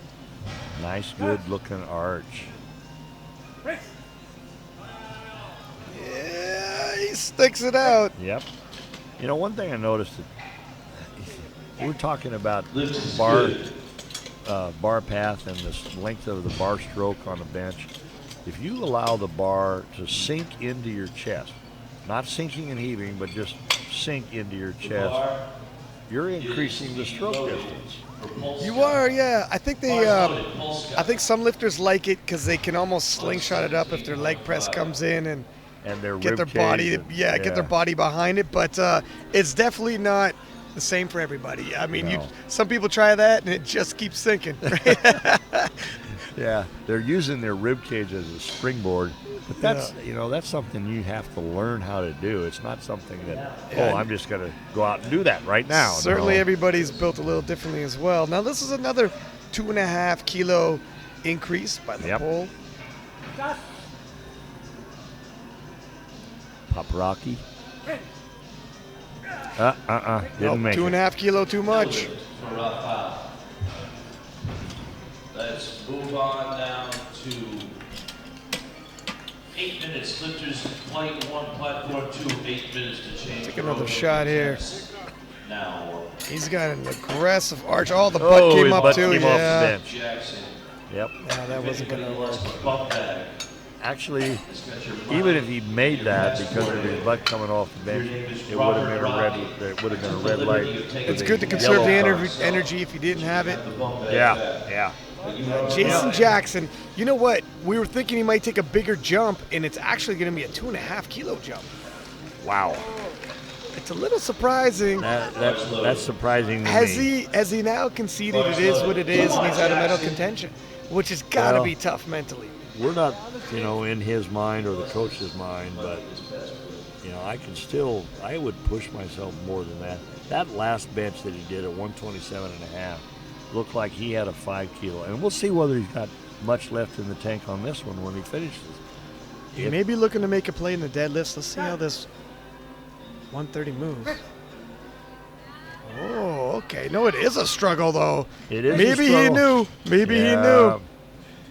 He went 3 for 3 in the bench. And, I think even a kilo more, he would have lost it. So it turns out he knows his body. He knows what he's capable of. Let's take another look here. Look like his elbows actually got flared up real early. And it became a bigger fight than maybe he would have liked. Because when that happens, what you're doing is you're basically isolating and mostly relying on pec muscle to do the push for you. Instead of being combination, Yeah, you want a combination of triceps, deltoids, and pec. Hey, it's great if you just want to bodybuild and blast those pecs, but for max load, spread the love. We're not in a bodybuilding meet. No, sir. Yeah. No, sir. Although it looks like Jason Jackson would have been okay in a bodybuilding meet. Now, the Mongolian with 130 kilo on the bar. The brakes have been hitting. All the yelling in the world's not going to move that bar. Gives a bow to the judges. Sean Muir, Australia. He just got it about halfway, but could not finish it. 2.5 kilos for Sean. It's like you drive into a wall. Yeah, and he was too shy to power it through on the lockout. Oh, sorry. A little bit no man's land now. My fault. The Australian, Sean, is going to take a 2.5 kilo increase. Yep. He is in medal contention. And a 2.5 kilo, and the race as close as this is looking like, that could make all the difference. Yeah, we're going to have a scrap here by the time we get to the deadlifts. The top 3 are right now sitting at 12.5 kilos apart. 580, 582, and 592. Then we got another group around 560-ish. Whoa, elbows are out early, but it looks like he might lock it out. No, that right shoulder's not going to. It ain't going to happen. You know what? It's when the weight starts getting heavy, you start getting pulled out of position, and you fight to maintain, but it is what it is when gravity starts to win this battle. If we get a replay here, you'll see his elbows flare out. Especially his earlier right elbow. Than he would like. Yeah, that right elbow. And then obviously the shoulder's in a bad position. Yeah, no replay on that one, but. And here's another 2.5 kilo increase by Vadim from Kazakhstan. When you think about that, why would your body say, I need to flare my elbow? Because your body is basically isolating the muscle instead of utilizing it more. They say that the squat and the deadlift use up or invoke 80-90% of the body's muscle groups.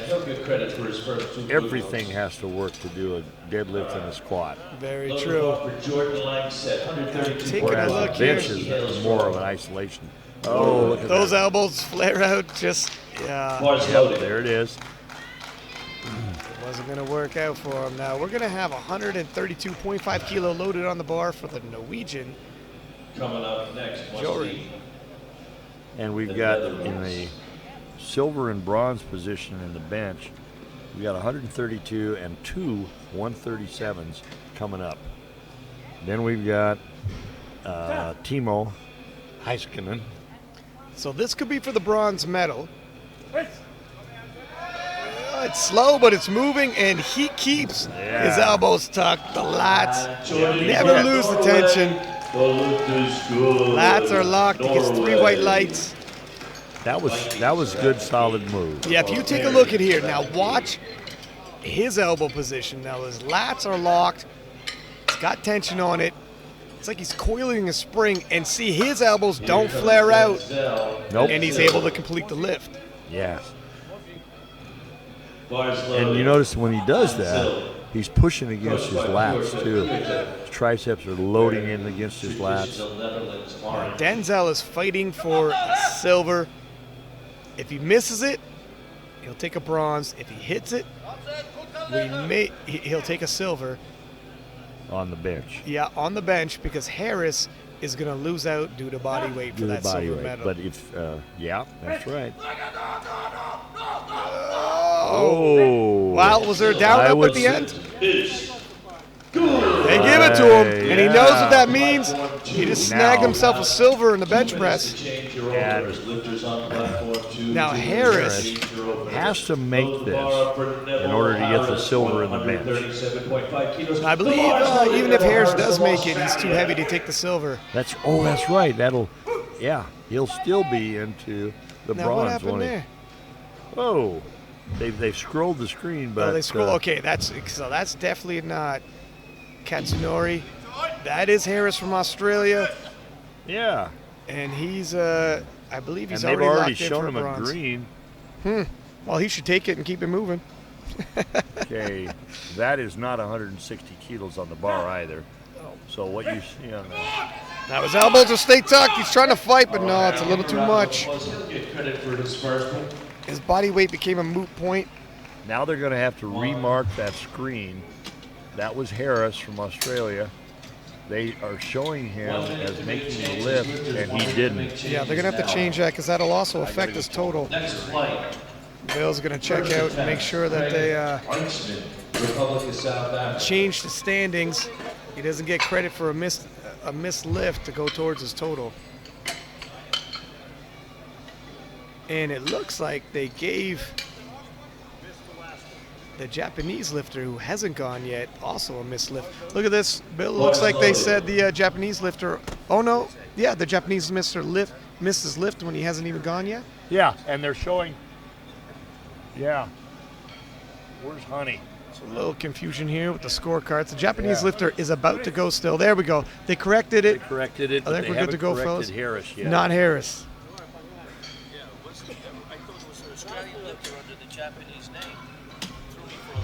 Yeah. Sorry. So the Japanese lifter is still looking to get his 160 kilo. Yeah, and they just corrected Harris on the screen as having missed his third. You know, with a race this tight, if they gave Harris that extra 2.5 kilo, that could be a medal difference right there. Yes. Yeah. Jason Jackson's like, oh, come on, man, I couldn't buy myself my squat. And he's just getting handed 2.5 kilo. Got it given to him. Well, they fixed it. Yeah. Eagle Eye Bill caught it. 160 kilo be loaded on the bar, and we're going to see, I'm not sure the Japanese lifter can do much to change and actually hit this. He didn't miss it from a lack of technique. No. The Japanese rarely do. So if it's a lack of strength, unless he got stronger in the last minute. Now I say that, people have come back, gotten attempts they missed. I hope he makes me eat my words. Oh and my God, he and right on cue he did. Whoa. Wowzers. And you know what? It looked like there was no hesitation there. And it looked like it was easy. He left something there. Yeah. Wow. The only thing I could say is maybe he was able to keep his elbows a little more tucked than he did last time. You know what? That does look like the case. His elbows didn't flare out. He kept the tension on. That was a really neat comeback. So there you go.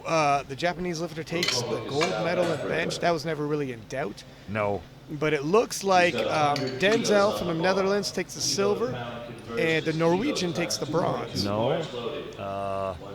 Harris takes the bronze. Oh, that's right.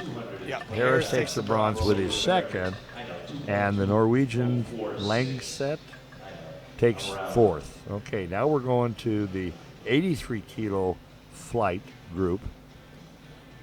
First lifter is Damdinsurin. A 200 kilo first attempt. Is that right? Well, yeah. That doesn't look like 200 That's kilos. not 200 kilos on a bar. Wait a minute, that's a misload. These are none of these. Oh, these are their deadlifts. Oh, yeah, Because that's no, not a 300 kilo. No. That's 205. And that was not 205 on the bar. No, because if you look here, that's not a 300 kilo That's a opener for misload bench. on the bar. No, I don't think it was actually misloaded. I think it's just a scorecard again. I think the bar was properly loaded. Okay, now it's okay. There we Yeah, go. it was the screen was wrong. We were Getting a little excited here. If somebody's paranoid. if somebody's opening up with a 300 kilo bench, drag him into testing. yeah. No more changes. Wowzers. All right. No more changes to your openers. Okay. 10 seconds. Yeah, everybody's opening in this fight around 130 A to whole lot more 140. realistic. Yeah, I was Which about is to. a little more realistic. Yep. You know, I'm in this weight class, and that would scare the daylights out of me if the master ones are hitting this kind of numbers for openers. I would check out real quick. I give up. Yeah, exactly. You guys win. 130 kilo being loaded on the bar for the Bulgarian You know, Mihailov. I can imagine going into a gym. I've seen this happen. Guys will go into a gym and here's some little bitty tiny gal doing more than they can, and they just check out. My daughter did that on leg press to a bunch of guys, and they just left. Yeah, enough's enough for that funny business. Yeah. Okay. 130 kilo loaded on the bar, just trying Yep. to keep himself. 286 and a game. half pounds here. Oh, nice. Yeah, Nice. that's how you want your openers to look. You know that one of the things as a coach, how do you communicate to your lifter that they need to float the bar back? You say float the bar back. That doesn't make a lot of sense. Or you say push to your eyes, or flare your elbows, or Yeah. you really don't want to say flare your No, elbows. you don't want to. Yeah, you know what? I think it's probably different for everybody as well. Different cues work for different lifters. Yes, and that's a good point. Yeah. I'm glad, you need to discover what the cue should be for that lifter. Yeah. Or that lifter needs to discover what that cue certain is. analogies that work. Yep.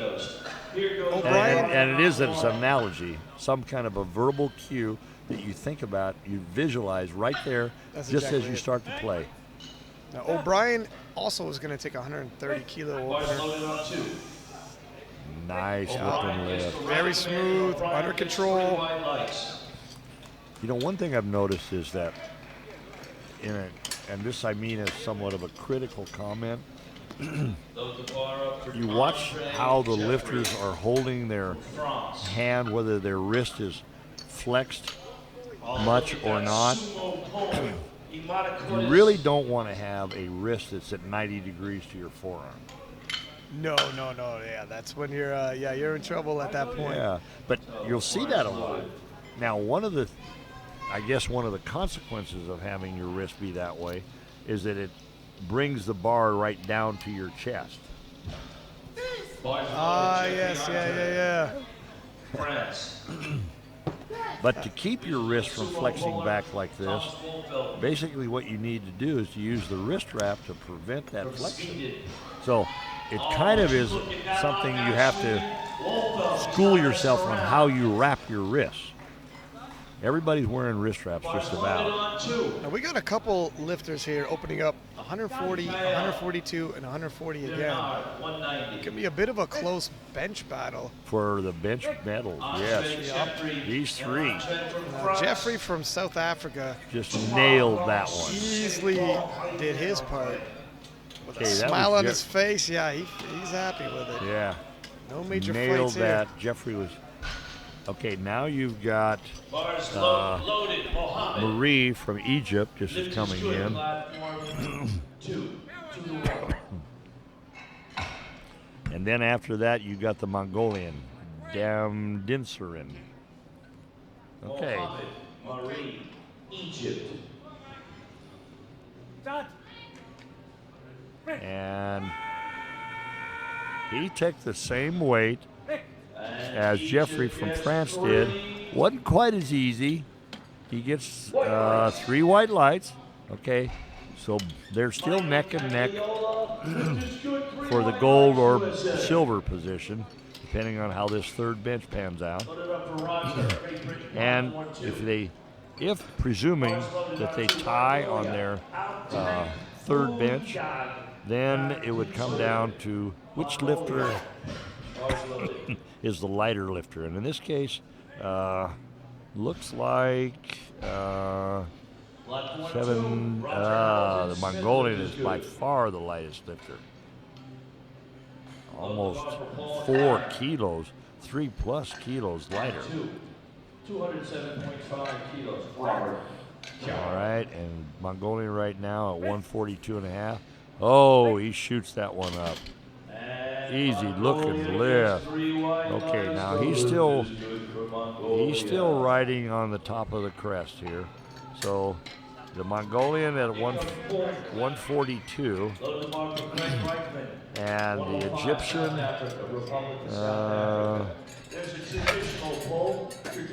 and in second place with a 140, and then the Frenchman with a 140 also, but a heavier body weight. So, okay, yeah. Now you're going to come, now we're doing second attempts. And again, the thing to watch here is how they're playing off the increments. Trying to build their cushion just a little bit on who they think they're going to have to fight off at the end. Reichman from Republic of South Africa is your first lifter on second attempt. Narrow grip, but just shoots that one up really easily. That camera angle from head on, you can see the 2 rings around the bar, which were way outside of his hands. Those 2 rings are 81 centimeters apart. And your index finger on your hands cannot be outside of that ring. They have to be covering that ring. The only way you can get your arms, so to speak, outside is to cock your wrist. You can have the finger still has to be there. 132.5 kilos. Okay, and David O'Brien from Great Britain is coming in with 292 pounds, 132 kilos, 132.5 kilos, I'm sorry. And they give him the bar loaded command. Bar loaded we haven't talked much about. Once the lifter gets the bar loaded command, they've got 1 minute to get the start command or they time out. And, you know, that's not normally a problem in raw lifting because you don't have all that gear that you have to get adjusted. But there have been instances where people are not ready on their warm-ups back in the back, and they come out and they time out, which automatically, he's still kind of trying to get set up. They didn't have the clock started right, so he's still got lots of time. Maybe it looked like his leg cramped on him. And he's grinding that one out at 132.5. And he gets 3 white lights. Lift is good for France. Load the bar for Zach Toe, Singapore. Now, the 3 lifters that we were talking about who were in the running for the bench press gold medal have all taken the same second attempt. 145, 145, 145. So I would say that their coaches are all looking to try and move them into the gold medal position for the bench. So you're not only just going after the gold medal in the total, unless you know that you've got some dominant deadlift that you're 50 kilos ahead of everybody. So you're trying to make sure that you do well in each event. So, okay, now we're sitting here at Mikhailov from Bulgaria at 140. And then we'll have everybody else is going to be shooting at the same weight of 145. So, Mikhailov. Ooh, and that looked pretty easy. Yes, sir. Platform one, the And bench. that is a 3 white good-looking lights. bench. Makes that one. Area. Now, he has a very, very good projected total as far as the overall, but he's a little bit behind in the bench. But being a little bit behind in the bench doesn't mean you're automatically behind in the total here. So he's about 30 kilos up on everybody else in the prognosis based upon his deadlift. Okay, here comes Andre Jeffrey from France, one of the 145 kilo benchers, 319 pounds, starting out on his second attempt with 145. And he gets the start command and brings it nice. Wow, that was very easy. He, I would say, left a lot in the tank, which means then that he's going to have a good, solid third attempt coming up. Okay, now comes the Egyptian, Mohammed Marie, same weight, 145, and Mohammed is about almost 2 kilos lighter than Jeffrey. So if he makes this, it'll put him ahead of Jeffrey in the running for the bench medal. And then we'll go to the last one, which is the Mongolian. All right, and Marie takes the bar down, and that is a no-go. So Jeffrey stays in a little bit better position for the next attempt. And now we go to the Mongolian, and he only took a 2.5 kilo jump from his first to his second, and yet he's still sitting here in the lead, which you don't know whether that means that he sandbagged this thing or not. That makes you a little bit suspect. Okay, coming in at a body weight, and he is the lightest of all of the 83 kilo lifters. He's 78 kilos, almost 79, which means he spots 2 to 4 kilos. And oh, that looked easy.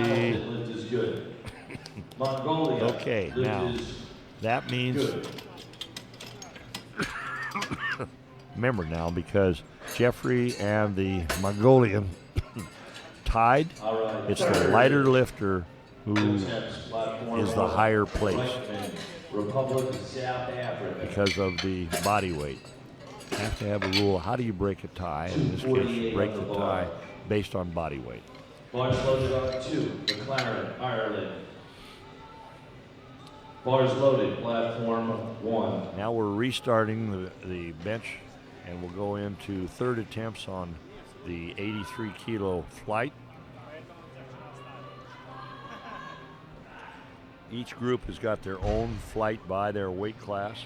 At McLaren, the lift is good. And Reichman grinds that one out.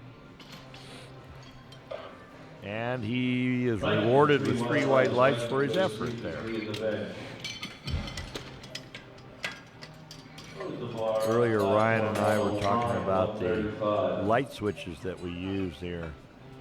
Recent development by a gentleman from the United States, Scott Dobbin, and they communicate to the computer, to the screen, Bluetooth. And Ryan is back. Back. All right. Just in time. What did I miss? We're in the third attempt. Well, Okay. what you missed was the battle for the gold medal on the bench. And you notice that you had 3 lifters go after 145. 1, 2, 3. One missed it, and therefore right now the lighter one is sitting in the lead for the bench medal. But Jeffrey has made a little strategic move, trying to move ahead of a lighter lifter who took his first place position in the bench.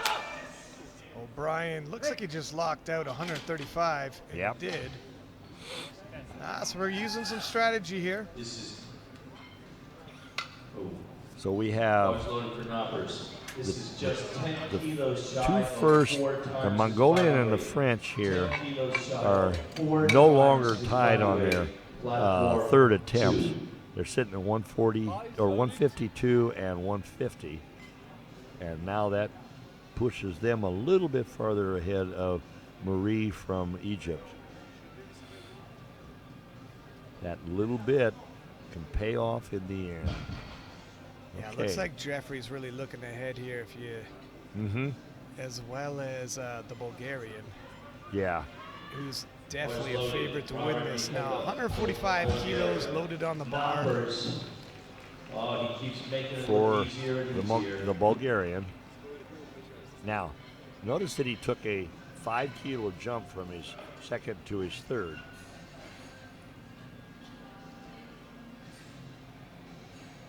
Yeah, looking ahead now. He's got a 300 kilo opener on his deadlift. Yeah. Whoa, look at those deadlift arms in full display here. Look how long that is. Yes. It's a long way up. Does he get 3 whites? Good. And he does. All right. Well, showing he's versatile.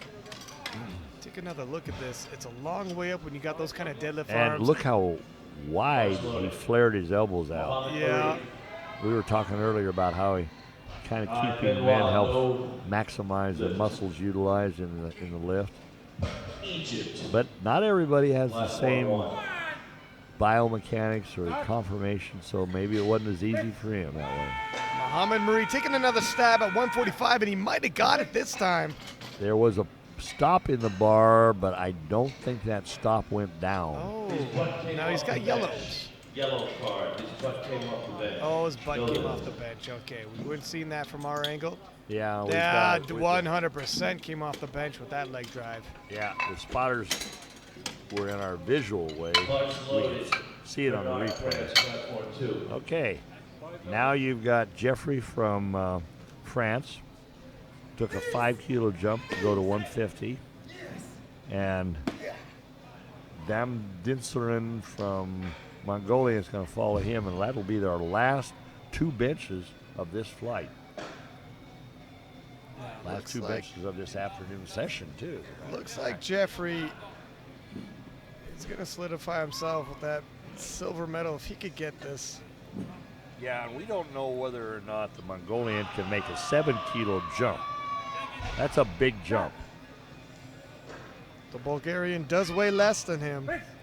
So he would take the silver. Well, it becomes a moot point. That moved pretty nicely. Yeah, I'd say Jeffrey, yep, got it. Got 3 white lights. That moves him to a possible gold medal, but we'll know in a minute and a half or so. Yeah, and looking ahead, he looks like he's pacing himself for a possible silver overall. Definitely separating from the pack. The closest And- lifter after that is quite a bit of ways away. And the Mongolian is not positioned to be a medal on the platform for the overall. No, it's all or nothing in the bench press event for the Mongolian. So Yeah. whatever Jeffrey was putting down for his last bench, I'm sure the Mongolian was going to try to beat. Yeah. Twice his body weight lifting classic. Phenomenal ratio for the Mongolian. Slow and steady descent. Whoa! It slows, but it looks like he locked it out. Wow. Good lift. There you go. Gold medal in the bench press event. Wow. It was a grinder, but he pulled it out. Yeah. Okay, so the Mongolian gets the gold in the bench. Jeffrey from France gets the silver in the bench. And the Bulgarian, Mikhailov, gets the bronze. And we'll be back in 5 minutes with the conclusion to our session here, the 74-83 M1 deadlift event. Yep, You don't last wanna lift miss of it. the session, and we'll see how the game plays out.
Welcome back, live from Minsk, Belarus, picking up in the deadlift for the 74-kilo class, Master 1 men's. Followed by the 83-kilo class. And it looks like our first opener is going to be 180 kilo. Which, this is, wait a minute, I thought that was Denzel. Come on, let's go. Going to be our opener. Let's go, Greg. Yeah, No, no, that'll be the it'll be the Japanese Katsunori. Remember who had the very best bench. Katsunori. Kawahata. And a stark contrast, he's got by far the lowest Deadlift. opener. That's a, Pulling sumo, he's probably got short arms, kind of looks like it. All right, no lift. yep. Next lifter is Louis Knoppers. Nice form, though, really. Two little ones right over there. Yeah, in the corner. he's The two technically little kids proficient. with blonde Yeah. hair. It's Those just the are Louis levers aren't really Knoppers' there to biggest accommodate. Nothing you can do about that. Get Ladies the and most out gentlemen, you can. This is Something over that you cannot change 4 biomechanics. times his body weight. Now there's a 180 Over kilo 4 opener. times his body Filimenko weight. from Louis Kazakhstan. Knoppers from Canada. Can open up with a 200 kilo. 440 pounds. Sitting with it. As soon as we get their The first bar is not deadlift loaded yet, in, we'll Louis. see We'll what wipe the jaw how the for you. prognosis total changes. Yeah, a lot of these lifters now, some people like a nice, smooth, easy opener, and some people really toe that line. Which is risky. It's risky. Yeah. The It bar doesn't give you a lot of wiggle room for your second and third attempts. No. You Come know, on, Louis, go and for you it. mentioned Here he something goes. way at the beginning, Ryan, about how there's a lot of factors that play into how you do in your lifting here. Travel, diet, airplane rides, everything. I mean, everything impacts this. Some people retain water on the airplane, others. Yeah. No, absolutely. It pays to come in a little early, but that's not always the leisure some lifters have, given their personal life or work. Now, Christian Vanka with 215 kilo loaded on the bar for his opener. Another That is sumo the lifter. Louis Knoppers tonight. Sumo That is the means Louis their feet Knoppers are tonight. out close to the plate Takes every and their ounce of arms are strength inside their and thigh. fluid right out of his body. It's And a, he does that 2 out of oh, every there you 3 go. times Good on looking his final lift. pull. He didn't let us down, folks. what it does is That it is shortens good. the That is Louis Knoppers. distance that you have to pull the bar, World but it is champion a much Louis more technical Knoppers. deadlift. Okay. And now we have Denzel. He'll be Denzel opening coming. with 217.5 kilo. He's only been competing 5 years. You know what? It looks as though this is within 2.5 kilo of his previous personal best, and he's opening up pretty close. He's psyched up. Whoa. Yeah. A little bit of a deadlift ritual. Here we go. And you know, almost all of the lifters have a ritual that they go through, really on every lift, but you really see that ritual on the. Some of the deadlift rituals, yeah. Yeah. Good. Okay, I don't think it is within 2.5 kilo of his No, limit. no, I think he's going to hit some PRs today. It's time for Ekman Sandirja from Mongolia, 230 kilo in bar. Denzel gets himself on the board with a 217.5 kilo opener. Now the Mongolian, a 220 kilo opener. The jury personnel just came over and moved the side referee so that they could see the lifter. Unfortunately, that blocks us from seeing the lifter, doesn't it? Well, we got our monitor. At We've least. got a we live also got monitor. slow-mo replay. Yeah. Body is loaded for Ekman. And he's psyched up.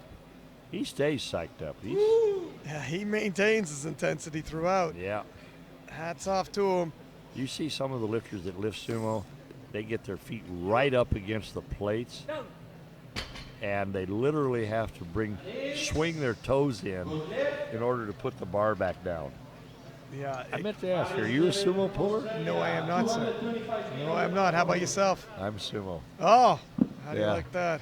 And I started out conventional, but when I got old, I went to sumo. Return back to the basics. Well, I never did. I didn't even know that there was an alternative when I was real young. But for me, I can pull okay, conventional, but I'm significantly better. It's a game of levers. Neville Harris from Australia, 225 kilo on the bar, just shy of 500-pound opener. Narrow sumo stance. Yeah, this is almost hybrid. Yes. Arms are still inside. Nice, easy pull. What he's doing by that is because the arms are still inside, they go outside his thighs about halfway up instead of staying inside. You'll see some lifters that are trying to maintain their arms all the way to the top inside their thighs. And the way they do that is to pick a very narrow grip, but then you're at a disadvantage because you can't get your arms past your lats.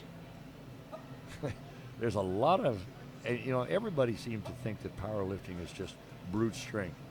There's a lot of technique in every one of the lifts. Very true. You got to find the style that works best for you. Now, 235 kilo on the bar. Polish lifter who locks it in. No major fight yet for him. Nope. He's on the board. Here's a little trivial part. The men are allowed to lift without a t-shirt. The women are not. Is that? Well, I could see why that might be. Well, there are some men that are in the supers that it's not really that nice looking in no t-shirt too.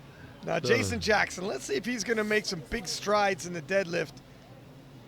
He said he might want to gain some ground. He's starting with 235. Let's see how it moves for him. Yeah. That wasn't that easy. No, it wasn't. And you know what? I mean, bar speed, it was a good lift, but his bar speed is a little slow for him to make up grounds. See what I mean? Yeah. Pretty narrow stance for a conventional puller, too. Although I've seen people lift with their feet, their heels, literally touching each other. Probably gets a lot of drive from his legs. Yeah. Which is, if you're a back puller, the sumo style is a little bit better for you. Or at least it is if you tend to have your legs straighten out right away. If you're a conventional puller, you have to bend down. You have to bend your knee almost into a half squat. So if you try to do straight leg deadlifts conventional, a little harder.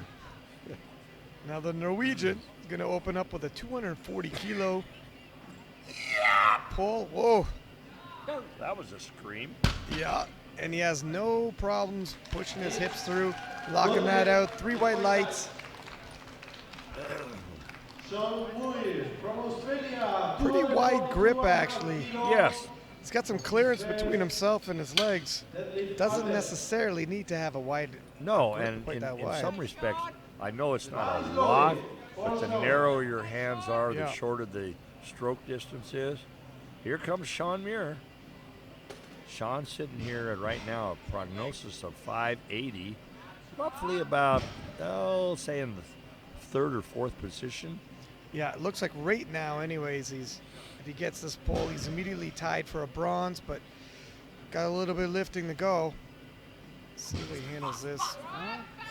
No major fight. Nope. Actually, he's ahead in the bronze because he's lighter body weight. There you go. He's sitting in third position right now. Of course, that's going to change with the next person. From Finland, 250 kilos. Yeah, he's going to move up in the rankings a little bit. Now, Timo, the Finn, has got a 250 kilo opener. That's a 551 kilo opener in the 74 kilo class. Yeah, 551 pound opener in the 74 kilo class. That's where he's starting at. Remember what I was saying earlier about how the Scandinavians are really good deadlifters? Yeah, you did. Yeah. Yeah, you did, sir. Now let's see how he handles the weight. He might be opening closer to his limit than some of the other lifters. If he handled this like all the others have handled their openers, then Not too bad. No, nice technique. Pretty textbook. I mean, all sumo pulls are fairly slow off the floor relative to a conventional pull, so Yeah. it's to be expected. And then they speed up. Yeah, and it does. From Japan. You put more emphasis. You also have a tendency to shift to one leg a little bit, and he did. He shifted to his left leg. All right, now we're starting the flight over again on our second attempts. Katsunori gonna up it 20 kilo. Which, okay, now looking at the prognosis where we are right now, the Norwegian is sitting in first, and the Australians are sitting in second and third,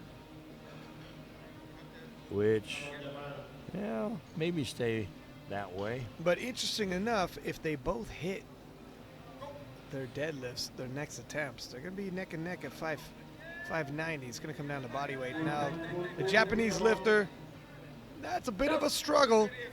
Yeah, That was a pretty big, he likes the big jumps. We've seen it previously.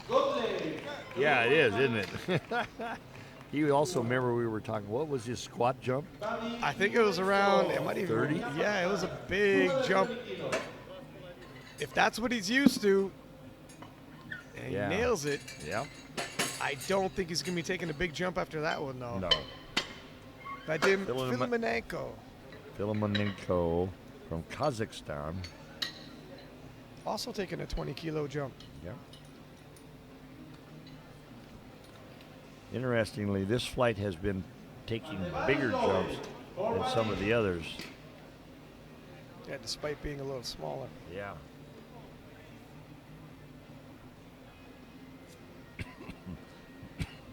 Matter of fact, looking at all the lifters, the smallest increment has been a 10 kilo. Oh. Whoa. Okay. The 20 kilo jump was not even ballpark. not even that wasn't a ballpark, good my move. Well, it looks like 200 kilos is going to be that. I'd be shocked if he even comes out and tries 220 again. Yeah. Well, he has no choice. Well, he might just pass on it. I Yeah, don't that's see. true because he's sitting there. I really don't see a reason to come out there and kill budget from the ground, but Yeah, just we'll see. Christian So- Vanka of Austria, taking a 222.5 kilo 7.5 second kilo. attempt. Now, look at how wide his stance is. His shins are actually out beyond the rings. It's a good perspective to see how you're. Oh, Yeah, he locks it out, yeah. and he has it. He's good for it. Maybe another 5 kilo. It kind of, Not much. That wasn't real. it was a bit of a scrap. Yep. From Netherlands. Take another shot at this. 232.5. You know, oftentimes when you pull sumo, you can kind of teeter at the top. That's usually the most Yeah. danger lose, especially when you're spread out as wide as he was. But And you don't have very much fore and aft balance control no, because your feet are not they're not in straightforward. that Yeah, line. They're at, maybe best of 45 degree or even less. So you're looking at very much shorter base for stability. now Denzel is going to jump up to 232.5 kilo. Then we've got some coming in around the 250s. It'll be interesting to see whether we have some. Remember, the other thing we mentioned now, and we said it yesterday, we have an opportunity to change this third attempt twice. Make 2 changes on your third attempt. Oh, and he stalls right below lockout. Let it down. Oh, you know what? That looks just a little too much. He might be able to make some adjustments. Came so close, but when you're holding it that long, you're almost gassing out. He almost did that straight leg too. And you know what? His arms are a little bit, he might be able to bring him in a little closer. He's got long deadlift arms, which are beautiful for deadlifting. I mean, Yep. But in that case, the lockout part of the conventional stance is in some respects a little less forgiving comes off the floor great. But, you know, you saw his back actually started out a little bit rounded, and that's hard to unlock that thing. All right, here's the Mongolian. 235 kilo on the bar. 15-kilo jump. It's what I call a moderate sumo. Yep. Oh, he hammers that. Let's see what everybody says. Likely getting close to the limit. Okay. Let's see, who are we going to next? Raising the bar, 240 kilo for David Locks Harley it out, shoulders back. from Australia. Lets out the war cry at the lockout.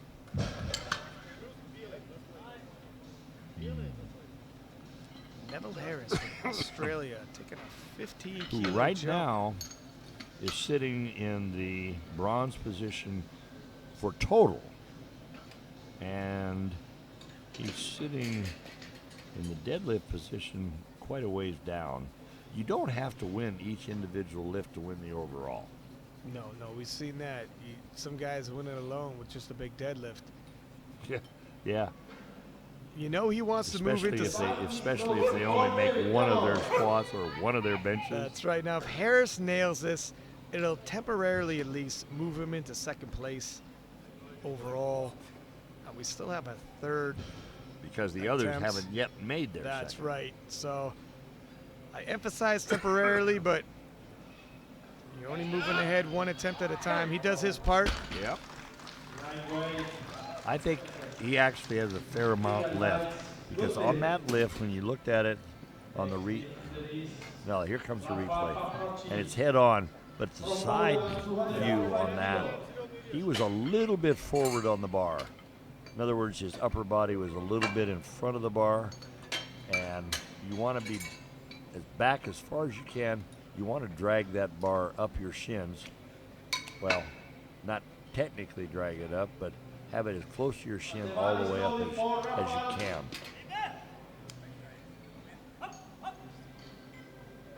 Now Rafael One from of the Poland. one of the little mnemonics, memory triggers, pull backwards in the deadlift, which of course then, if you exaggerate it, you fall backwards. Yeah, that should be good. Yeah. Expect 3 white lights, another 10 kilo towards his total. All right, now USA, 250 kilo. after this, we come to the first and second in the total lifters. So even though they're not necessarily first in the bench press, they are first and second And in here's the Jason deadlift. Jackson. We were saying, expecting a bigger jump. He's taking a 15 kilo jump, but he actually had a little bit of a fight with his opener. Yeah. Sometimes guys just start getting warmed up with their opener. Flatten your back out there so you watch his head. Kind of needs to tighten his lats to flatten his back out. There, we he go. did just, Oh, it's heavy. oh man. Just a little too much. And you know, that opener was an indication he might have been a little closer to his limit than he expected. That was a limit lift. Okay, now, Come on, Norway. Langseth is sitting in the lead right now in the projected by 7.5 kilos over Harris and Muir. And He's you gonna know, I have would to say hit that's that. probably, if he makes this, Wow. that's a safe lead. I think he's got, I know it sounds a little premature, but it looked kind of like there's going to be your gold medal, not only in the deadlift, but also overall. He definitely looked like he had room to spare. Now he has Yeah. a 602.5 total. He's definitely starting to pull away from the pack. And the next two are a 12.5 and a 22.5 behind him until they make their attempts here. So Muir can move into 10 or 12.5, and Harris. What did Harris move into? 22.5. You know what? That Sean moved pretty looked- well for him as well. Yes. Good play. 3 white lights, and he might have a little extra gas in the tank. Looks like Longset has set himself up for 260 kilo final attempt. Now, you had mentioned he could always move that if he feels threatened. But looking at the total to see who's going to win overall, it's starting to look more and more comfortable for him, isn't it? Yes, it is. Yeah. That's a big increment to try and overcome. And you know, it's not something that he can, that the people behind him can put in a number and try and fake it. Well, yeah, exactly. And Okay, you know, judging by like- his second attempt, he's got some more gas in the Yeah, tank. he's putting in 260. Oh, Muir tried to do it.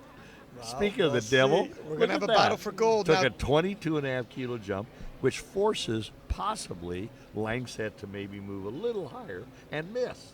Maybe that's his strategy. We have Timo here pulling 260. Oh, the bar got out in front of him.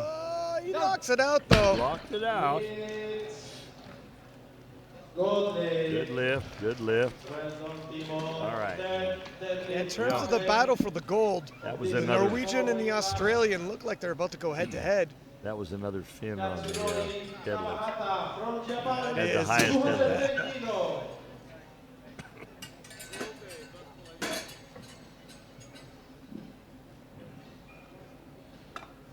Katsunori jumping up 10 kilo this time. 200 kilo looked like a bit of a struggle. Yeah, I would say that. No, I don't think he's going to make this. The bar makes attend. A little surprised it's going to be a 10 kilo jump. You know, I was just thinking, I wonder if they could place odds in Vegas on these. You could place odds on who's going to win, odds on each lift, whether they're going to make it or not. And the bar is loaded for Katsunori. All right. Come on.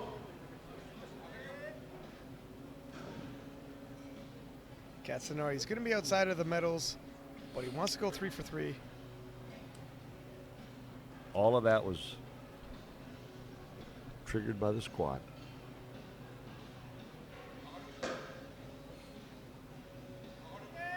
Little hip pump to break ground, but no. Whoa. Yeah, 10 kilo is far too much. Gravity got the best. You know, 200 kilo was a struggle. 10 kilo, 22 pounds. That's a big ask. That's a big ask. Yep. This competition. Now, Vinka, Chris, or Christian, Christian Vanka, yep, from Austria. 227. Perhaps a little more realistic 5 kilo increase. Yeah. I think that, you know, when you go back to the top three, I think Muir did that on purpose to see if he could drive Langset and maybe even Timo and Harris.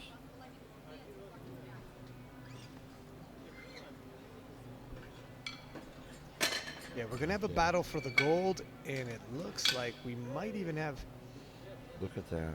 a battle for the 6-0, 6-0. bronze. Maybe. A lot of people really close there. Thank you, spotters. All right.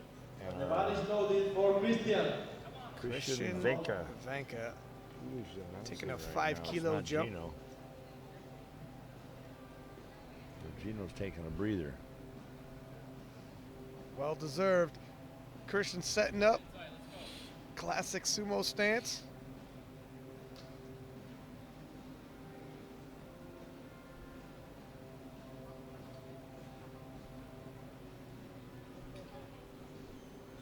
Oh, it's going to be difficult to even break ground for didn't him. break ground even. You know what? It's we haven't seen someone get their third attempt yet. From Netherlands. Well, Phil Monenko didn't even put a third temp up there. To finish this competition. Now you got a lot of people right around. You know what? the Interesting. Denzel 250 range. missed 232 and a half. It looked like he expended a lot of money out of his budget trying to lock it out, and is jumping another 10 kilo. Yeah. Not entirely sure. I think he's telling himself, if you look at his projected, He wants a 590 total if he gets this, and he needs all the other possible medal favorites to miss their attempts, and he might walk away with a bronze. I mean, there's a lot of That's a lot need of ifs. bees for this That's to a lot happen, of but ifs. he's telling himself, hey, we're at the Worlds. I might as well try. Excuse me. He's got long deadlift arms. Got a little bronchitis. Oh, now see how rounded his back came? Yeah, well, just a little Right too off heavy. the bat. You know what? Well, when 232.5 was too heavy, and not only that, he used up so much energy. Yeah. It was going to be a big ask. I honestly didn't think he was going to get 242 and a half, even knee height. So he's got heart. He wanted it, Wow. but he's almost totally stiff-legging it from there. And that's not going to happen. I know He you gave don't. it- I know you don't sumo pull, but I know you probably do stiff-legged deadlifts as a training exercise. Right? Yes, sir. Okay. And you do good mornings. Yes, sir. Okay. One of these days, just try this. Do sumo-style stiff-legged deadlifts. Now you're talking crazy. Well, it'll make you sore. There Nothing you else. go. There you go. Neville Harris. Now, I kind of expected him to do a little bit more aggressive because he had a good pull, good solid I think pull. he's just telling himself, solidify that bronze I'm overall. solidifying my bronze. I don't have a chance of pulling for the gold. And And he just might have done it. yeah, I think he did. Bigger picture might have been the best strategic move for him. I mean, if you chase a Yeah. medal that's not really there and you know it's out of reach, you miss it, you're going home with nothing. He's got a bronze well within reach. Yeah. Firm it up. Firm it up. And if you look at the lifters that are behind him, who may be lifting higher, they really can't push on his 595 prognosis, or actual, not prognosis anymore. It's his actual total. 595 for Neville Harris. All right, we're sitting here. We've got 1, 2, 3, 4, 5, 6 lifters left. And Jason Jackson, I mean, he's going to take another stab at this 250. Now, remember what he dropped 20 kilos, and now look at his total. He's sitting here at a 560, would have put him at 580, which still would have been out of the medal contention, but a heck of a lot closer. Well, if he gets this, they're projecting he get a 575, yeah. Yeah. Oh, but he doesn't get no, this. no. Sorry, Jason. Good competition also for you. No, that was just a little too much for him. From Poland, 250. You also got to wonder, I mean, there is the intangible. If you're actually pulling for a medal, you're going to be a whole lot more enthusiastic than you're just pulling for the, yeah, you're just here. You're already disappointed. Yeah, I'm in for the ride. Yeah. Yeah. Now, the Polish lifter has 255 kilo loaded on the bar. He's going to be outside of the medals, but he's got a chance to. Can't see the plate load from here because of the referee, but He's got a chance to go 3 for 3 in the deadlifts. when I was out there chief referee in the last session, I was trying to communicate to the spotter loaders what the plate load should be for each lift. They don't speak English, so we had a, and I was trying, okay, I'll use the colors. That didn't help either.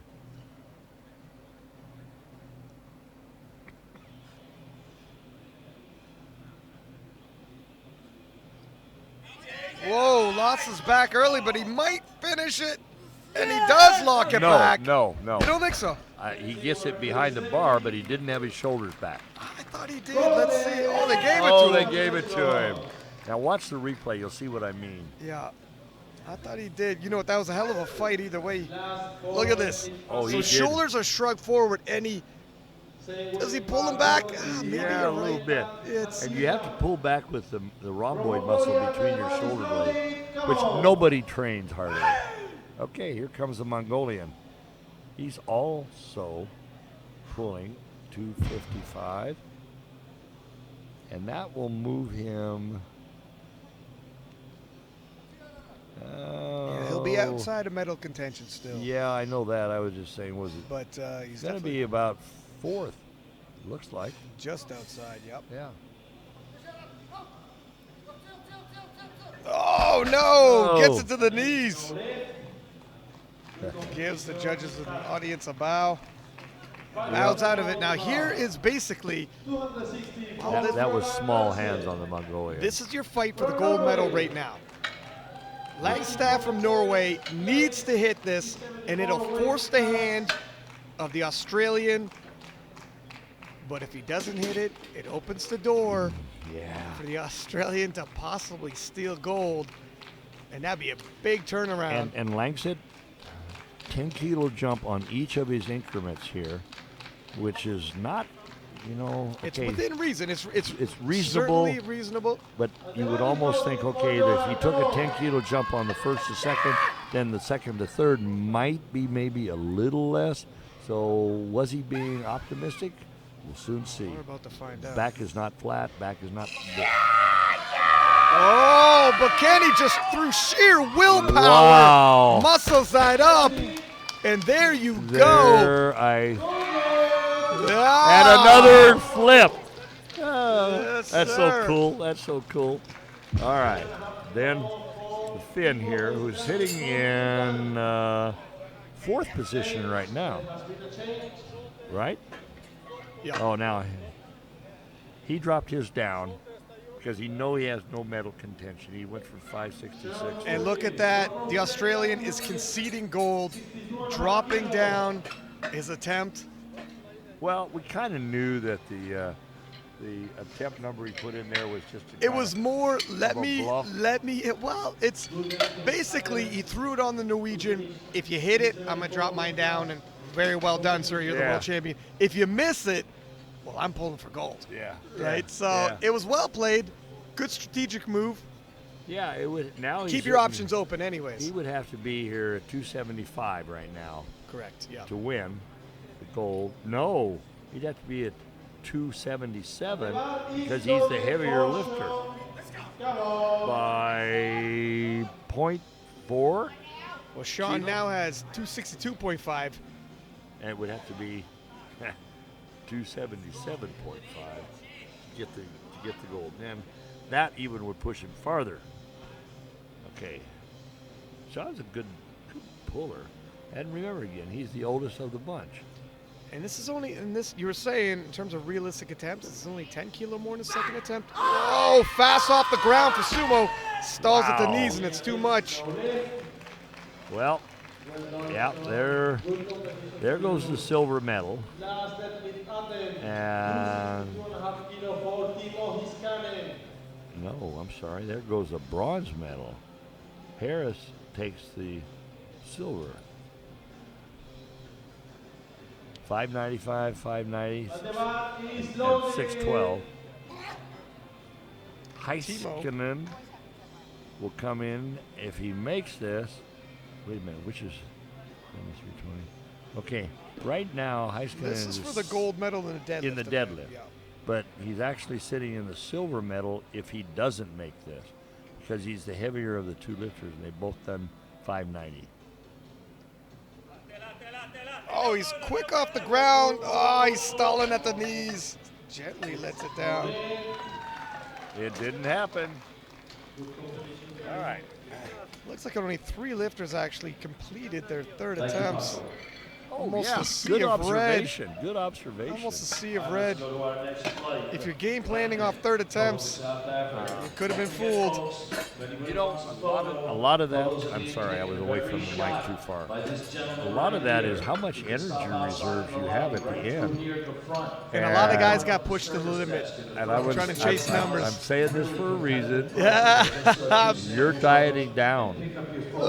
Very true, sir. Very true, sir. Well noted. What are you going to do to keep your energy level up while you're competing? Well, I can't give all of my secrets away on the air now, can I? Peanut butter and jelly? They don't have peanut butter here in Belarus. We got Are you kidding me? 185 kilo on the bar. Easy opener. Right, man. You were serious when you said they don't have peanut butter? Try to find it. Oh, man. And if you do, bring me back some. I'll pay you for it. You didn't bring your own, did you? No, sir. Oh, man. 200 kilo All right, loaded on the look bar at, for now the look at the Mongolian. Bulgarian. He left the 300. That wasn't a fake number. I want to see how well he moves it. Because if he moves it like an opener, Is Marie in the hole. Yeah, Yikes. I mean, it's a monstrous opener no matter what. yeah. But, I mean, if it makes one, it doesn't matter either.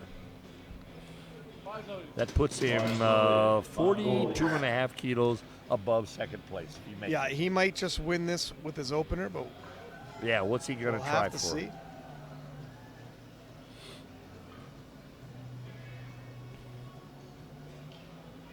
Mongolian with 200 kilo on the bar. You know, that's nice. That's a nice looking one. Speaking of energy reserve, this flight only has 6 lifters. They're going to go quick. And, you know, they're going to be tired. And when you're pulling 300 kilo, he doesn't have a lot of time to recover for his second lift. Exactly. Here's the thing. It makes you wonder, should he go so heavy and gamble? He must be confident with that 300 kilo. Because if you don't, he's actually gambling away. I can see if you're around 5th, 6th, he's gambling away the world gold champ. medal. Yeah, gold medal. Yeah. And if it's really tiring, Wow. and he has to try and make it He on certainly, his second he or certainly third. wasn't playing it easy in the squat and bench press. No. So Yeah. let's hope. It'll be interesting when he goes for his opener. I'd hate to see him bomb because of a, let's say, over-ambitious opener. 220 kilo pops up for the Egyptian Yep. Mohamed Marie. 3 wide lights. Yep. Lift is good for Mohammed. Bars loaded. O'Brien, Great Britain, same weight, 220. Bar will remain 220 for Great Britain's O'Brien. You notice his head off to the Great side there? Britain. Oh, he's a little dizzy, too. You think? Maybe, was that what your observation was? Have you ever passed out on deadlift? No, sir. I have. What happens is that, well, it did on me anyway. It looked like the world was narrowing down into a tunnel, and I was looking down a little narrow tube. Sounds like you might have passed away during a deadlift and come back to us. Did you see a light at the end of that tube, sir? I did, Whoa, I did. O'Brien's struggling with his opener. Oh, man. He might be closer to the limit than he had previously thought when he Yeah. selected that. Lift is good. Wow. 565. Yeah, when you pass out at the top, you go over like a log. Yeah. You really do. There's plenty of Instagram videos of those floating around. Oh, yeah. Now, Jeffrey from South Africa, a 250 kilo opener. You know, you're not supposed to have the spotters back spotting you in the deadlift, but there's a lot of lifters that have gone over backwards in the deadlift. Still a good idea. Now we're one pull away from the big 300 kilo opener. This is probably the most hyped I've been for an opener this Yeah. whole World Championships. Well, Jeffrey here, you know, he's sitting in a good, solid second place position right now. Oh, he could firm up his silver medal himself I mean, with it's- one pull it's- as well. it's not- a lot of these openers really are going to firm up the all gold all and the silver. position. Actually, We might have a fight for this for the bronze. Maybe. Let's take a look what happens here. How well.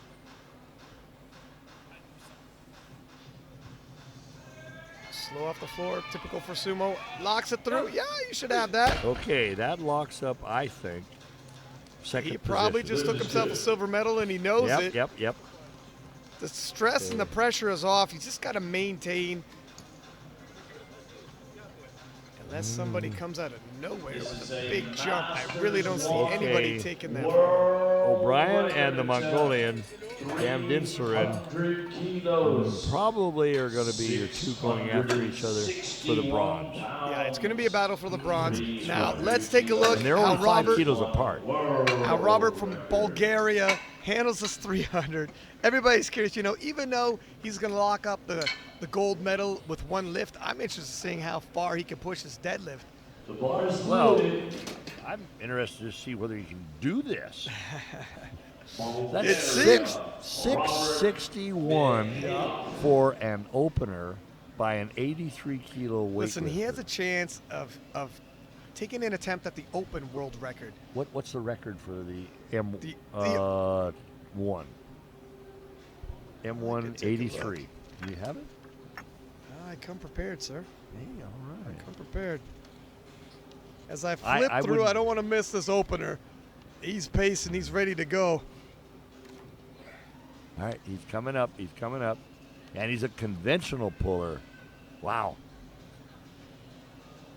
He's not a hook grip style. Oh, he's psyched up. Yeah.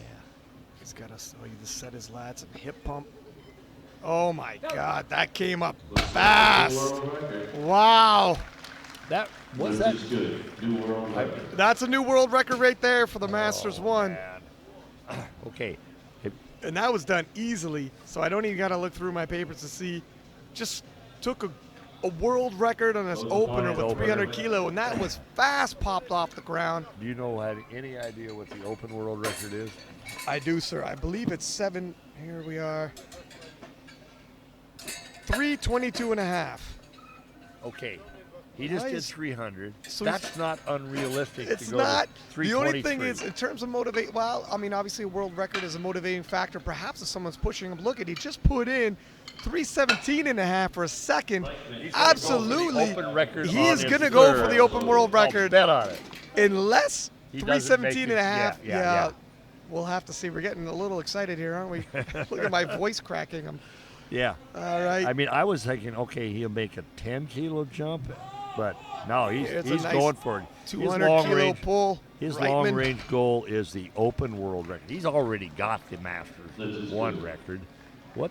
Why not just go for all the marbles in the game? Very true. Now, Reitman Montgomery, hits his 200 kilo lift. 2 for 2. 2 for 2. Mongolian. 440 Next is pounds. O'Brien with the Now the 500 Mongolian moves it up to pounds. 207 and a half. He's sitting right now in 4th spot, 238 stone. and this doesn't really change that. He's only 5 kilos behind the bronze medal, though.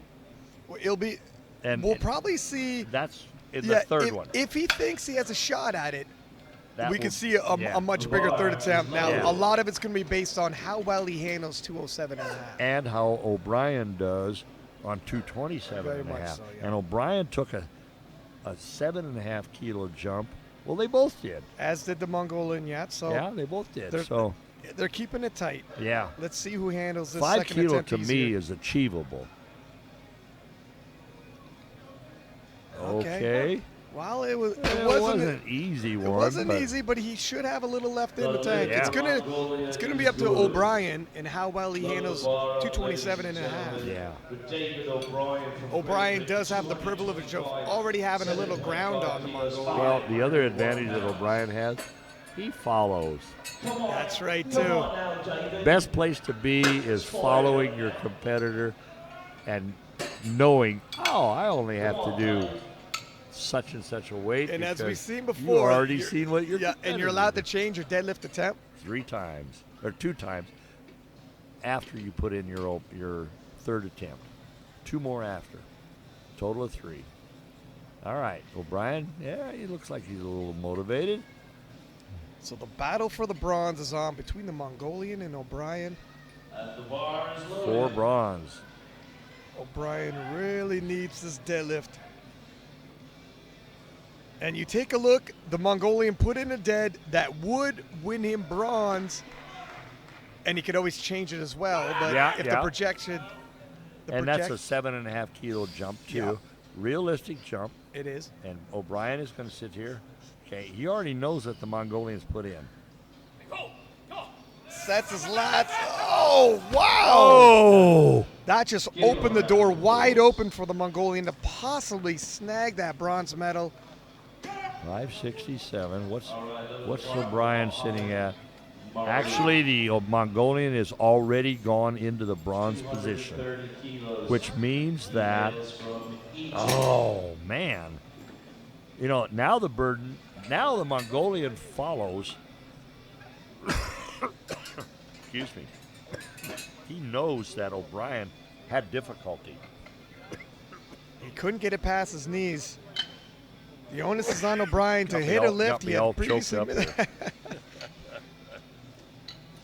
Mohamed Marie from Egypt, 230 kilo on the bar. Now he's going to finish outside of the medals, but not by a long shot. Yeah, you're right. He's not by a long shot. I don't anticipate he's going to make a Hail Mary pass in his third, but he certainly wasn't. Actually, that was a fairly decent looking lift. Yeah. I don't think you're right on the Hail Mary, though. No Hail Marys He's coming. dizzy again. He's dizzy again. Yeah, Well, I gives thought it he his was. all. Andre Jeffrey. Okay, so now we're back at Jeffrey. Now we're sitting at the silver position. He's already got the silver. What do you think his strategy is? Just Well, he's play jumping it safe? 20 kilo. That's not It- real safe, is it? Well, it's hard to tell based off of the opener how safe it is. You know, some guys, they're going to scrap a little with every single deadlift once they start getting into some serious weight. But he cannot lose silver position. No, he's not gambling away silver. That's probably why he feels like 20 kilo. Okay, Why I'm gonna go after PRs. He's not threatened. He just wants to have some PR lifts here. Yeah, and a 20 kilo jump may be positioning himself for a PR. Yeah, or it might even be a PR in his second pull. We'll see. That may be true too. Yeah, he might While want I two got a little stabs at energy left. Oh, comes off the floor late, but it looks like he's going to be able to lock it out, and he does. Oh. Yep. Is that 3 whites? I think so. Yes. It is. Yeah. Jeffrey from France, c'est bon, 270. Now you see now his hips shoot up before the bar comes up. Yes. It would slow off the floor, and it looked a little. Oh, he's pitched out, but It's hard to keep your hips locked. yeah, in the sumo especially position. breaking the ground in sumo's the toughest. But once he gets the bar moving to knee height, he locks it out, hips come through, and he finishes the lift. No. I don't think so. This is not the open world record yet. No, this is that what Gino had just I said? thought I had heard him say that. 100 pounds. Oh, it's a 700 even, eh? 700 Robert from pounds. Bulgaria, 317.5 kilo on the bar. Loaded. Give me a round of applause for Bulgaria. 700 You know, interestingly, pounds. it's 700.0. Normally, when they're close like that, nice it's and round, eh? Not right exactly. 17.5 kilos. Like 282.5 is 601 Yeah. point. So it's not exactly 600. He's chomping at the bit to get out of there. Those Hop on that platform and give it a tug. those century increments are motivating, in and of themselves. Well, they're those little benchmarks that you chase, right? Yeah, Everyone yeah. wants to enter into the Yeah, you want to enter. 600, I'm in the 700s. 600-pound league. I want to get in the 700-pound That's right. league. So food tastes a little better. Get led into different restaurants. Yeah, Here we go. a little more respect. Hey. Whoa! It comes off fast. Oh, and he my does it. God. Wow, 317.5 kilo, and he might have the open world record in him after all. I would say so. Watch. No, that. I would be shocked if he doesn't put on enough to go for that open world record. He's not gambling with his gold medal win. That was He's got the world nothing to record lose. there, I don't think. Open world record is 322.5. 322 and a half is the open world record. I got the stats right in front of me. Yeah. Tell Gino that, Chrissy. I can't find him. Gino.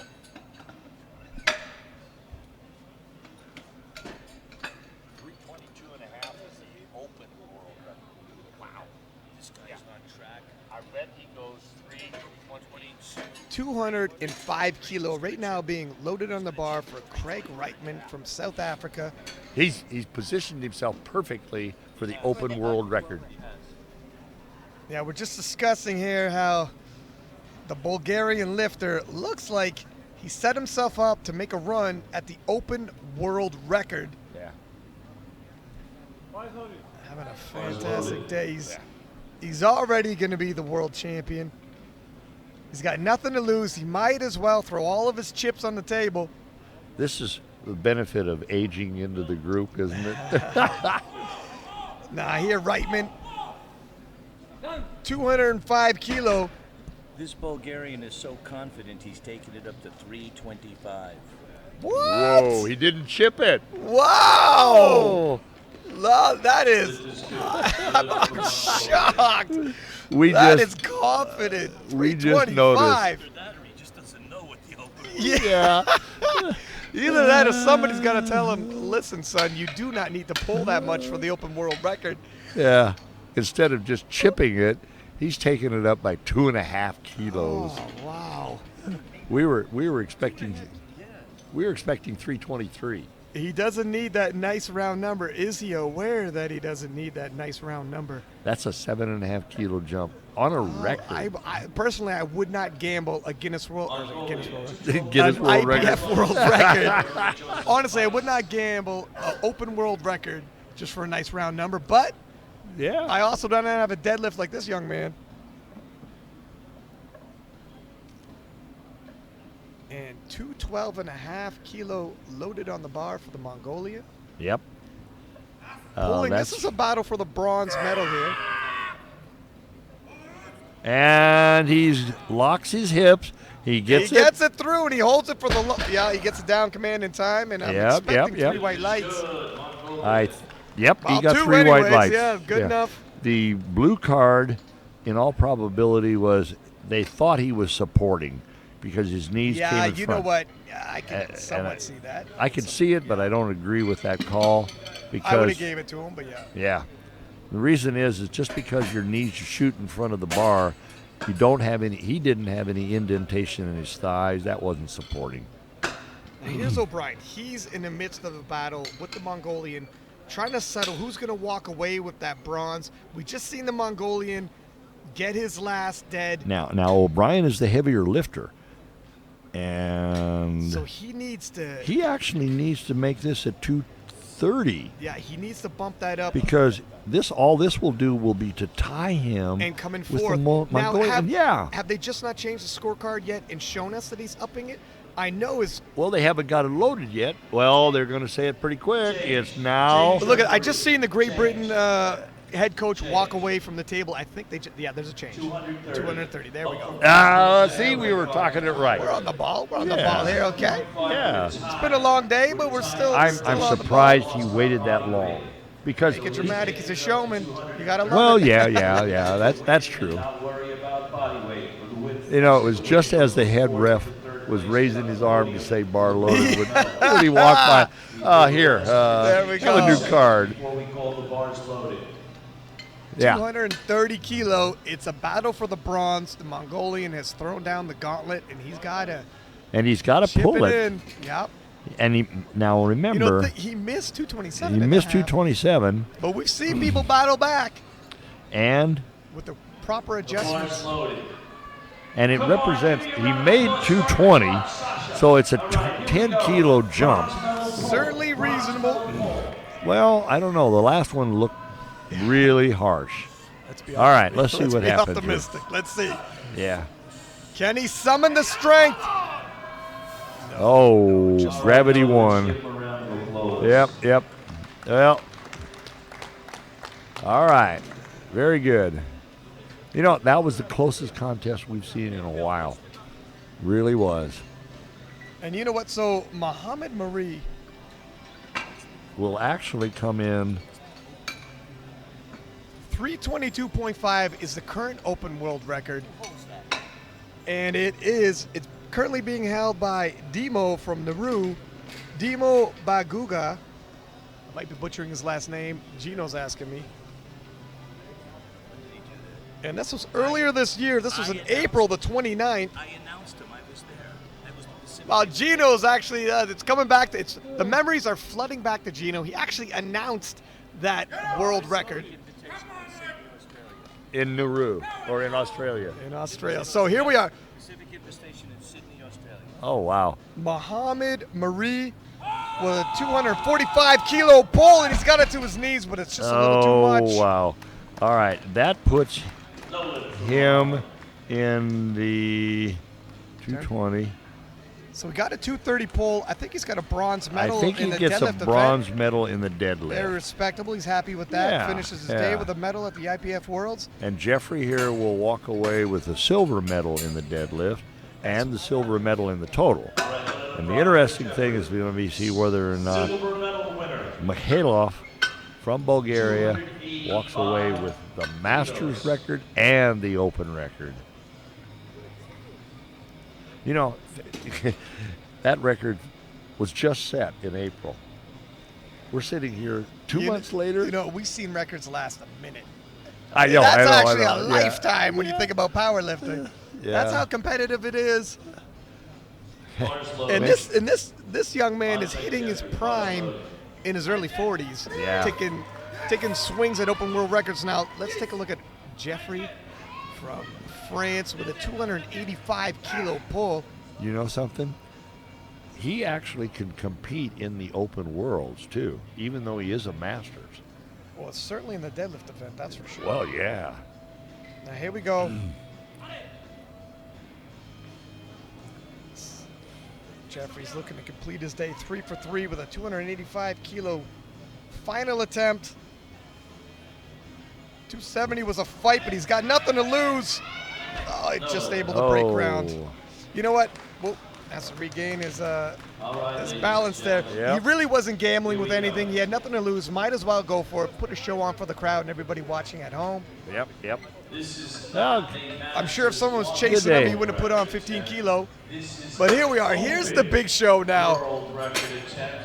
Robert from Bulgaria is going to not only try to chip in the open world record, he wants to push it to 325 kilo, and that's a statement. That's confidence.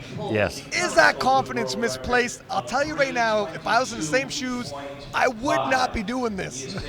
You know, honestly, if he misses it, and if he just misses it, people are going to ask, did he just miss it by 2 or 3 kilos? Yeah, That's and it all will be true. It would have been enough. You know what's going to be interesting? I wonder if the person from Nauru who holds it is here. He is here. He is here, and he might try to break it again. Yeah, that will be so cool. And how long will he have had that record then? All right. Let's see how this story ends. 325 kilo on the bar for a new open world record if he can pull this. He's put more on the bar than he needs for that open world record. Now that's confidence. He needed 323, which means he's 2 kilos up. That's 4.4 pounds more than he needed. We've seen 2.5 kilo be the straw that broke the camel's back several times. Yes. In the deadlift even. Yeah. I'm nervous for him. Walks up with a lot of aggression. He wants it. Wow, he's psyching himself up. Come on now. Technical, get your back flat, get your lats tight. Oh, he breaks ground. He's fast over his knees. Can he lock it out? And he does it. I think he has it. A new open world record. What did they say? 300 3 white lights. Whoa. Wow. Powerful deadlift. Unreal. The open world record is now in Bulgaria. Massive. Say, look at that struggle. You know, it came to I think a dead stop. I gotta tell you, listen, the last inch, I was telling myself, oh my God, if he fails here, it's that extra 2 kilo. Yeah. I got egg on my face. That was a gutsy move and it paid off. And now more people are gonna talk about it than ever because he went even higher than he needed to. That shows guts. That shows brawn. I hope that the Nauru is here. Oh, he's and watching goes this. after He's it. watching this. Yeah. And I wonder if he'll probably just try to chip it in. He'll say, thank you very much. I'll go for 325.5. 0.5. Don't look for me to go for 330. Well, Wow. he could go 327.5. He could. Yeah. He could. Yeah. So what a great finish. That was to cool. The 83 kilo Master 1. And we're going to take, I believe, around a 5-minute break and come back. Let me real quick thank our sponsors, Alico, SPD, Rogue, Bull, Ray-Ban, and Dorita, which I believe is actually the water we're drinking. Yep, and Siberian. Siberian Supernatural Sport. Okay. Thanks for the sponsorship. Without you guys out, this wouldn't be possible. And stay tuned for the medal ceremonies. We're going to take a short break.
All right.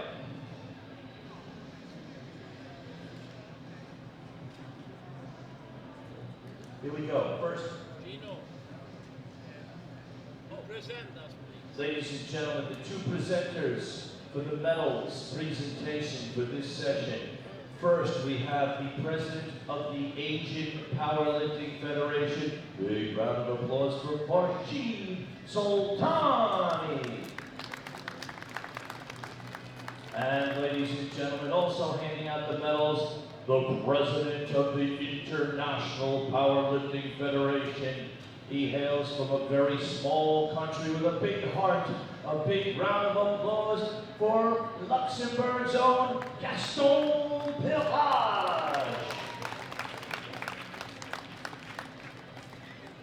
All right, Sasha, anytime you're ready.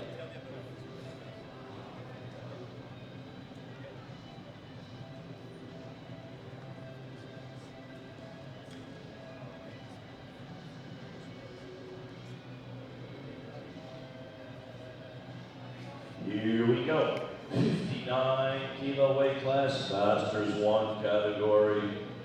The squat, the bronze medal, he hails from Singapore. Big round of applause for Zach Toe.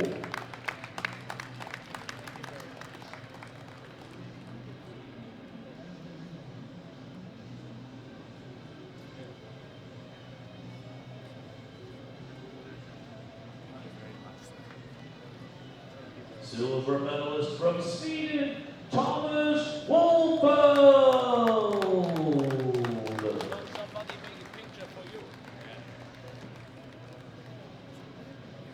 And the gold medal winner, hailing from Polska, Sławomir Sledge.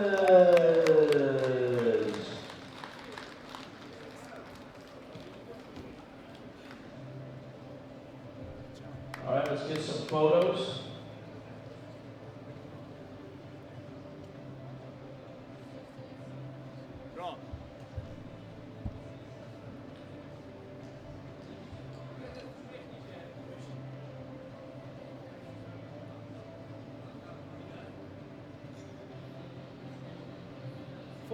He's doing it for you. He's doing it.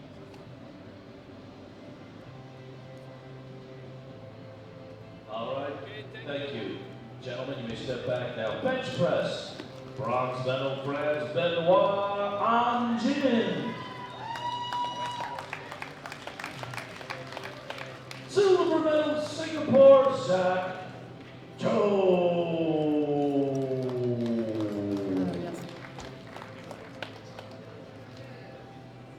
And the gold medal winner from Polska, Sławomir Sledge.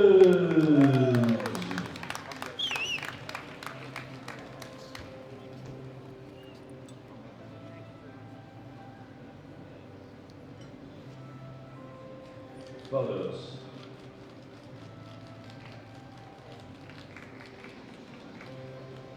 Thank you, gentlemen. Let's move on to the deadlift now. Deadlift. Deadlift now. Bronze medal, Singapore, Zach Toe. Silver medal, Sławomir Sledge, Polska.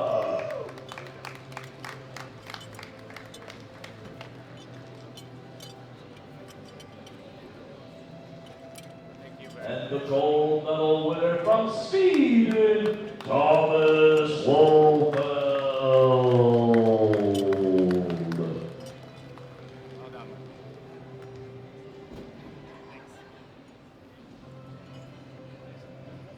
Photos.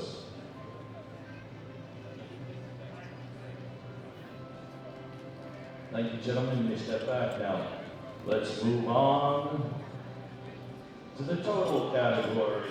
Bronze medal, Singapore, Zach Toe.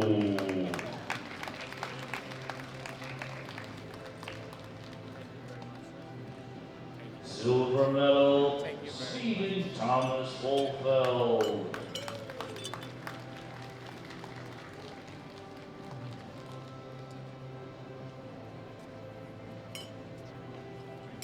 And the gold medal winner, hailing from Polska, Sławomir Slick.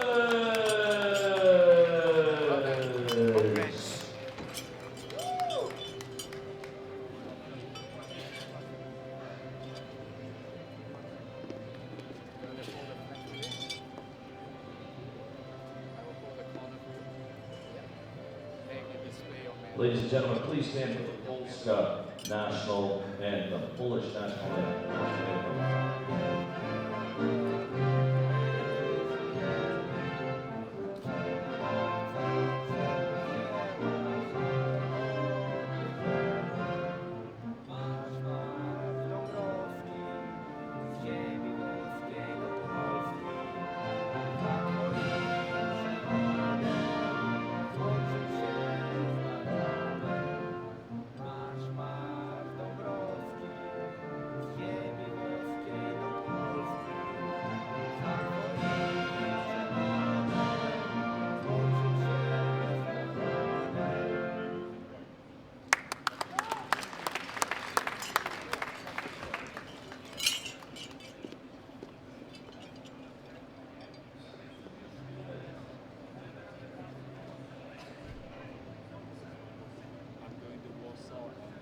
Next category, Sasha. 66 kilo category, Masters 1. The squat bronze medal from Great Britain, Roger Hamilton Smith.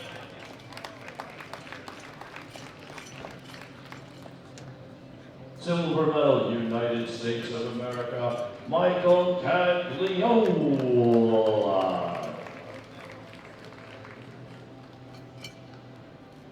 And the gold medal winner, hailing from Canada, Louis Knoppers.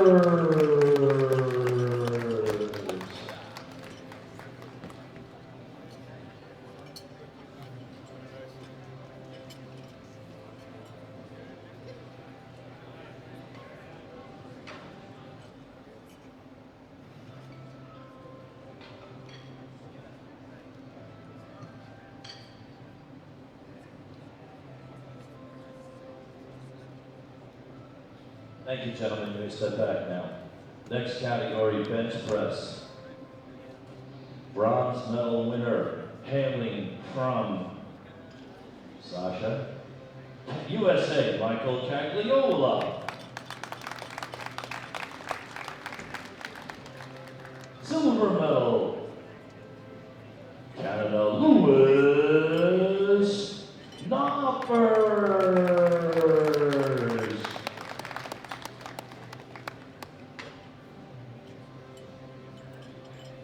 And the gold medal winner from France, Michael Denard.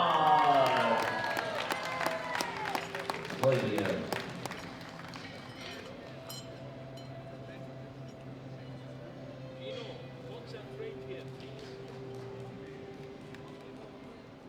Photos. Thank you, gentlemen. You may step back now.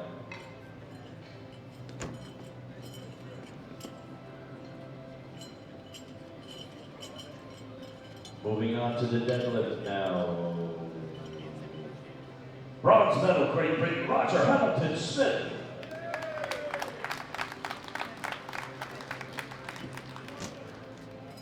Silver medal, Great Britain, Greg Murray. And the gold medal winner, hailing from Canada, Louis Knoppers.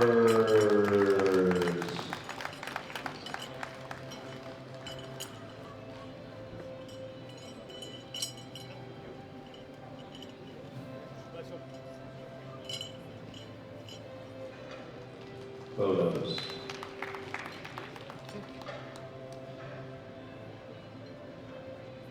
Thank you, gentlemen. Please step back now.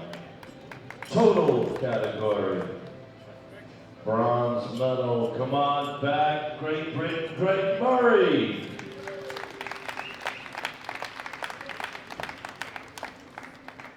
Silver medal, United States of America, Michael Cagliola.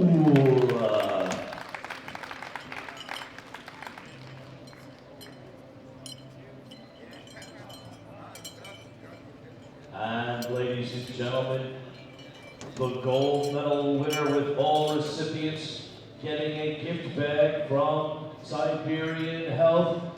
He hails from Canada, Louis Stoppers.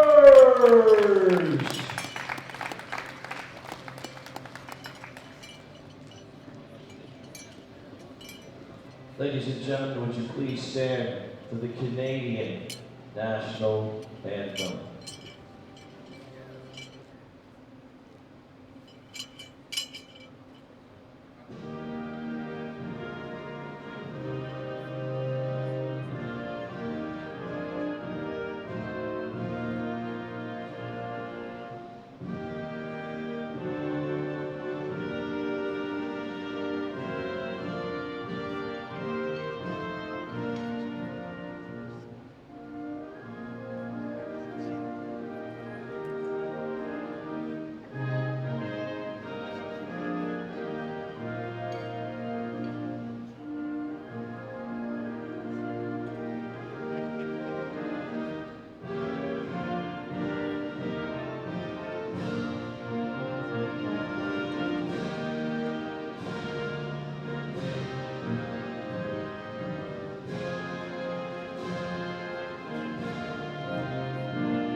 Round of applause for all of our winners.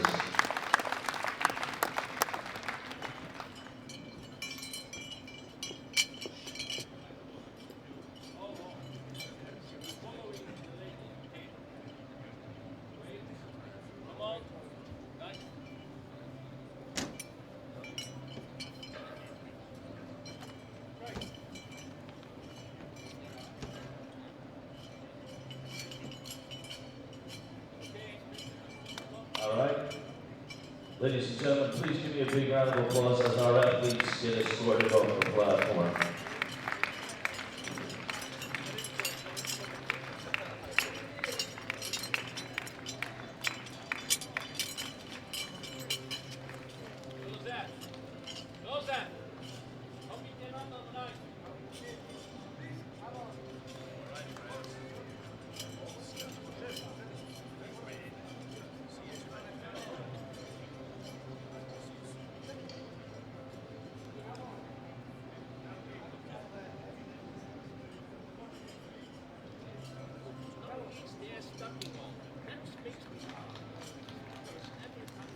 All right, here comes our next category. Handing out the medals in this session, Gaston Parshi, an EC member, Chief of the Media from Tasmania, Chrissy Chanley. Give her a round of applause.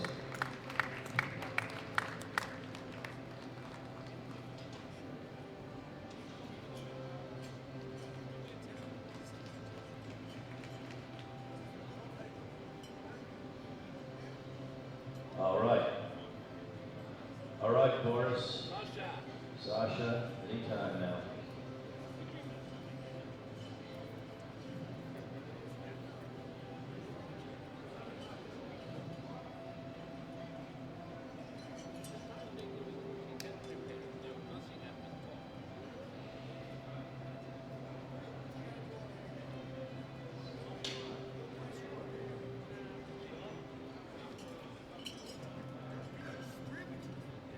All right, here we go.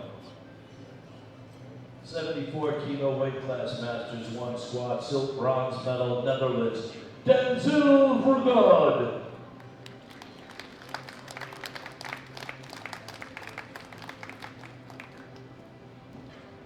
Silver medal, Australia, Neville Harris.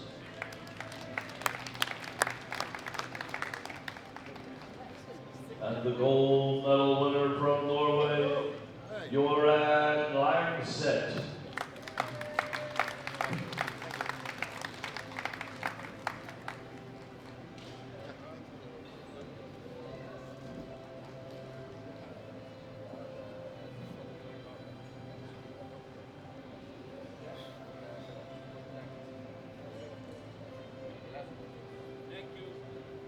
Thank you, gentlemen. You may step back now. Next category, bench. Bronze medal, Australia, Neville Harris.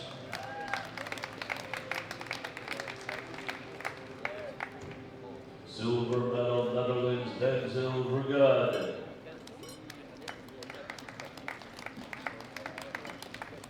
And the gold medal winner hailing from Japan, Tsunori Kawahata.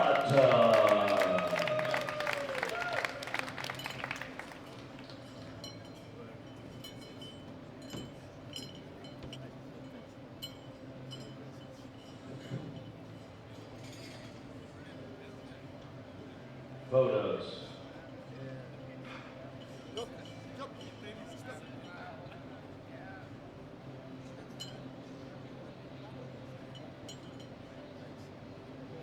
All right, thank you, gentlemen. You may step back now.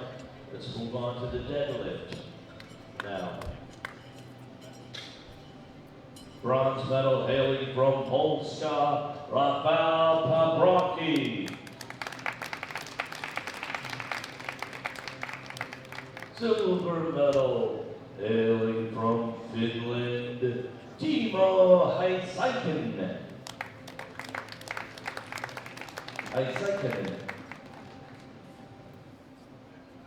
And the gold medal winner hailing from Norway, Göran Langseth.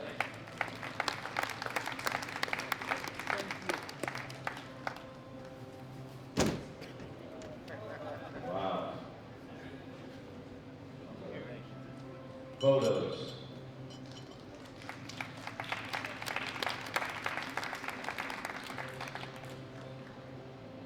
Thank you, gentlemen. You may step back now. Total category.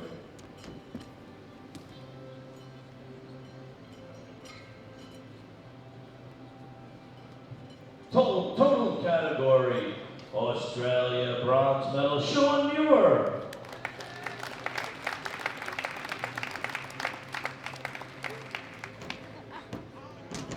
Silver medal from Australia, Neville Harris.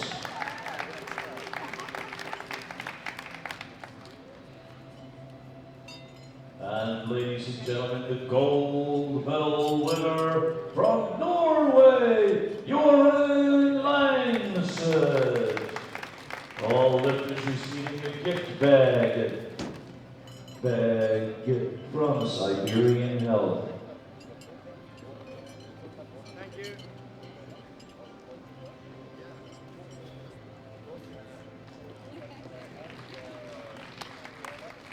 Ladies and gentlemen, please stand for the Norwegian national anthem.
Big round of applause for all of our winners.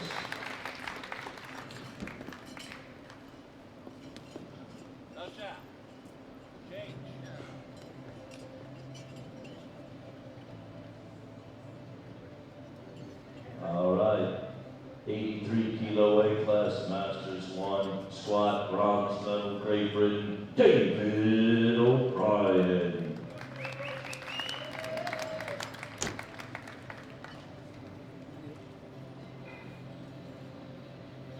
Silver medal, Bulgaria, Robert Mihailov.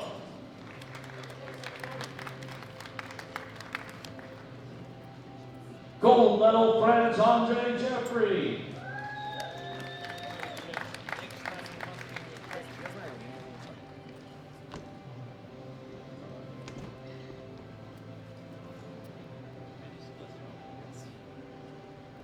Photos.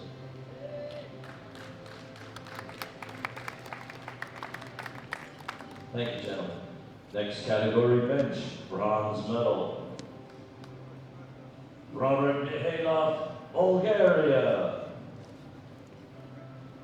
Silver medal, France, Andre Jeffrey. And ladies and gentlemen, the gold medal winner hailing from Mongolia, Altan Kuyag Damdisurin.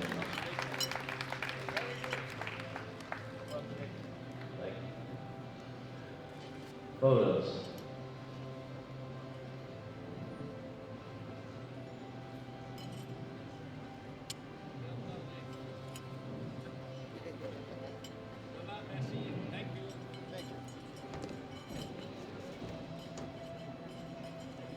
Deadlift now.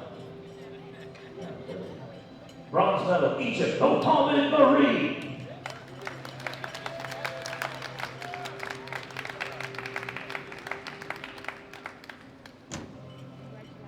Thank you. Gold, silver medal, France, Andre Jeffrey.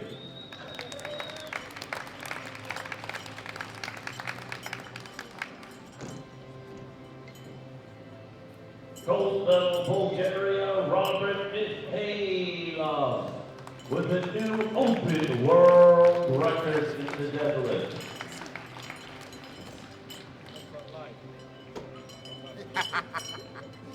Take one of your hand. Photos. Your hand.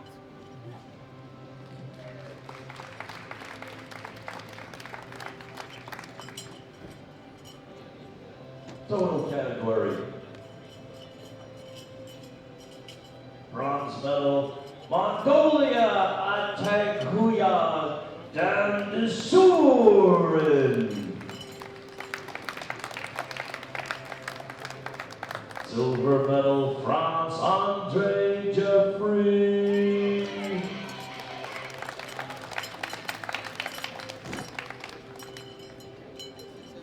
And ladies and gentlemen, the gold medal winner from Bulgaria, Robert Mihailov.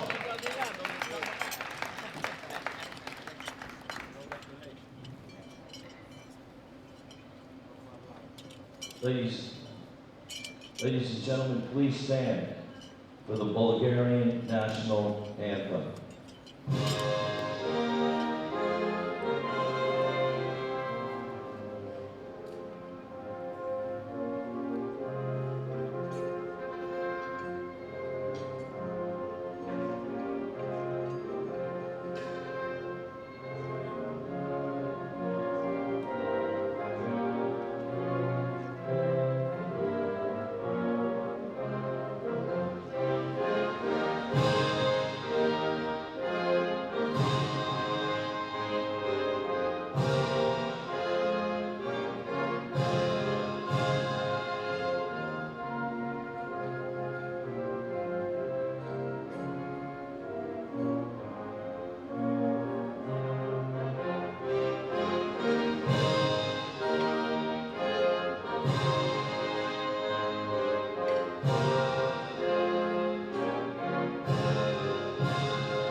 Hey, la petite. Next category. La petite. Petite autorisée. Allez là. C'est aussi pour les petits.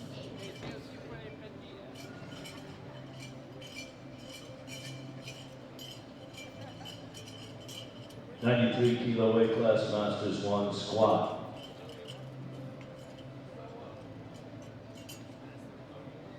Is that it? We're done? All right. Bring them on around. Joseph, give me a round of applause as all of our athletes get escorted off the platform.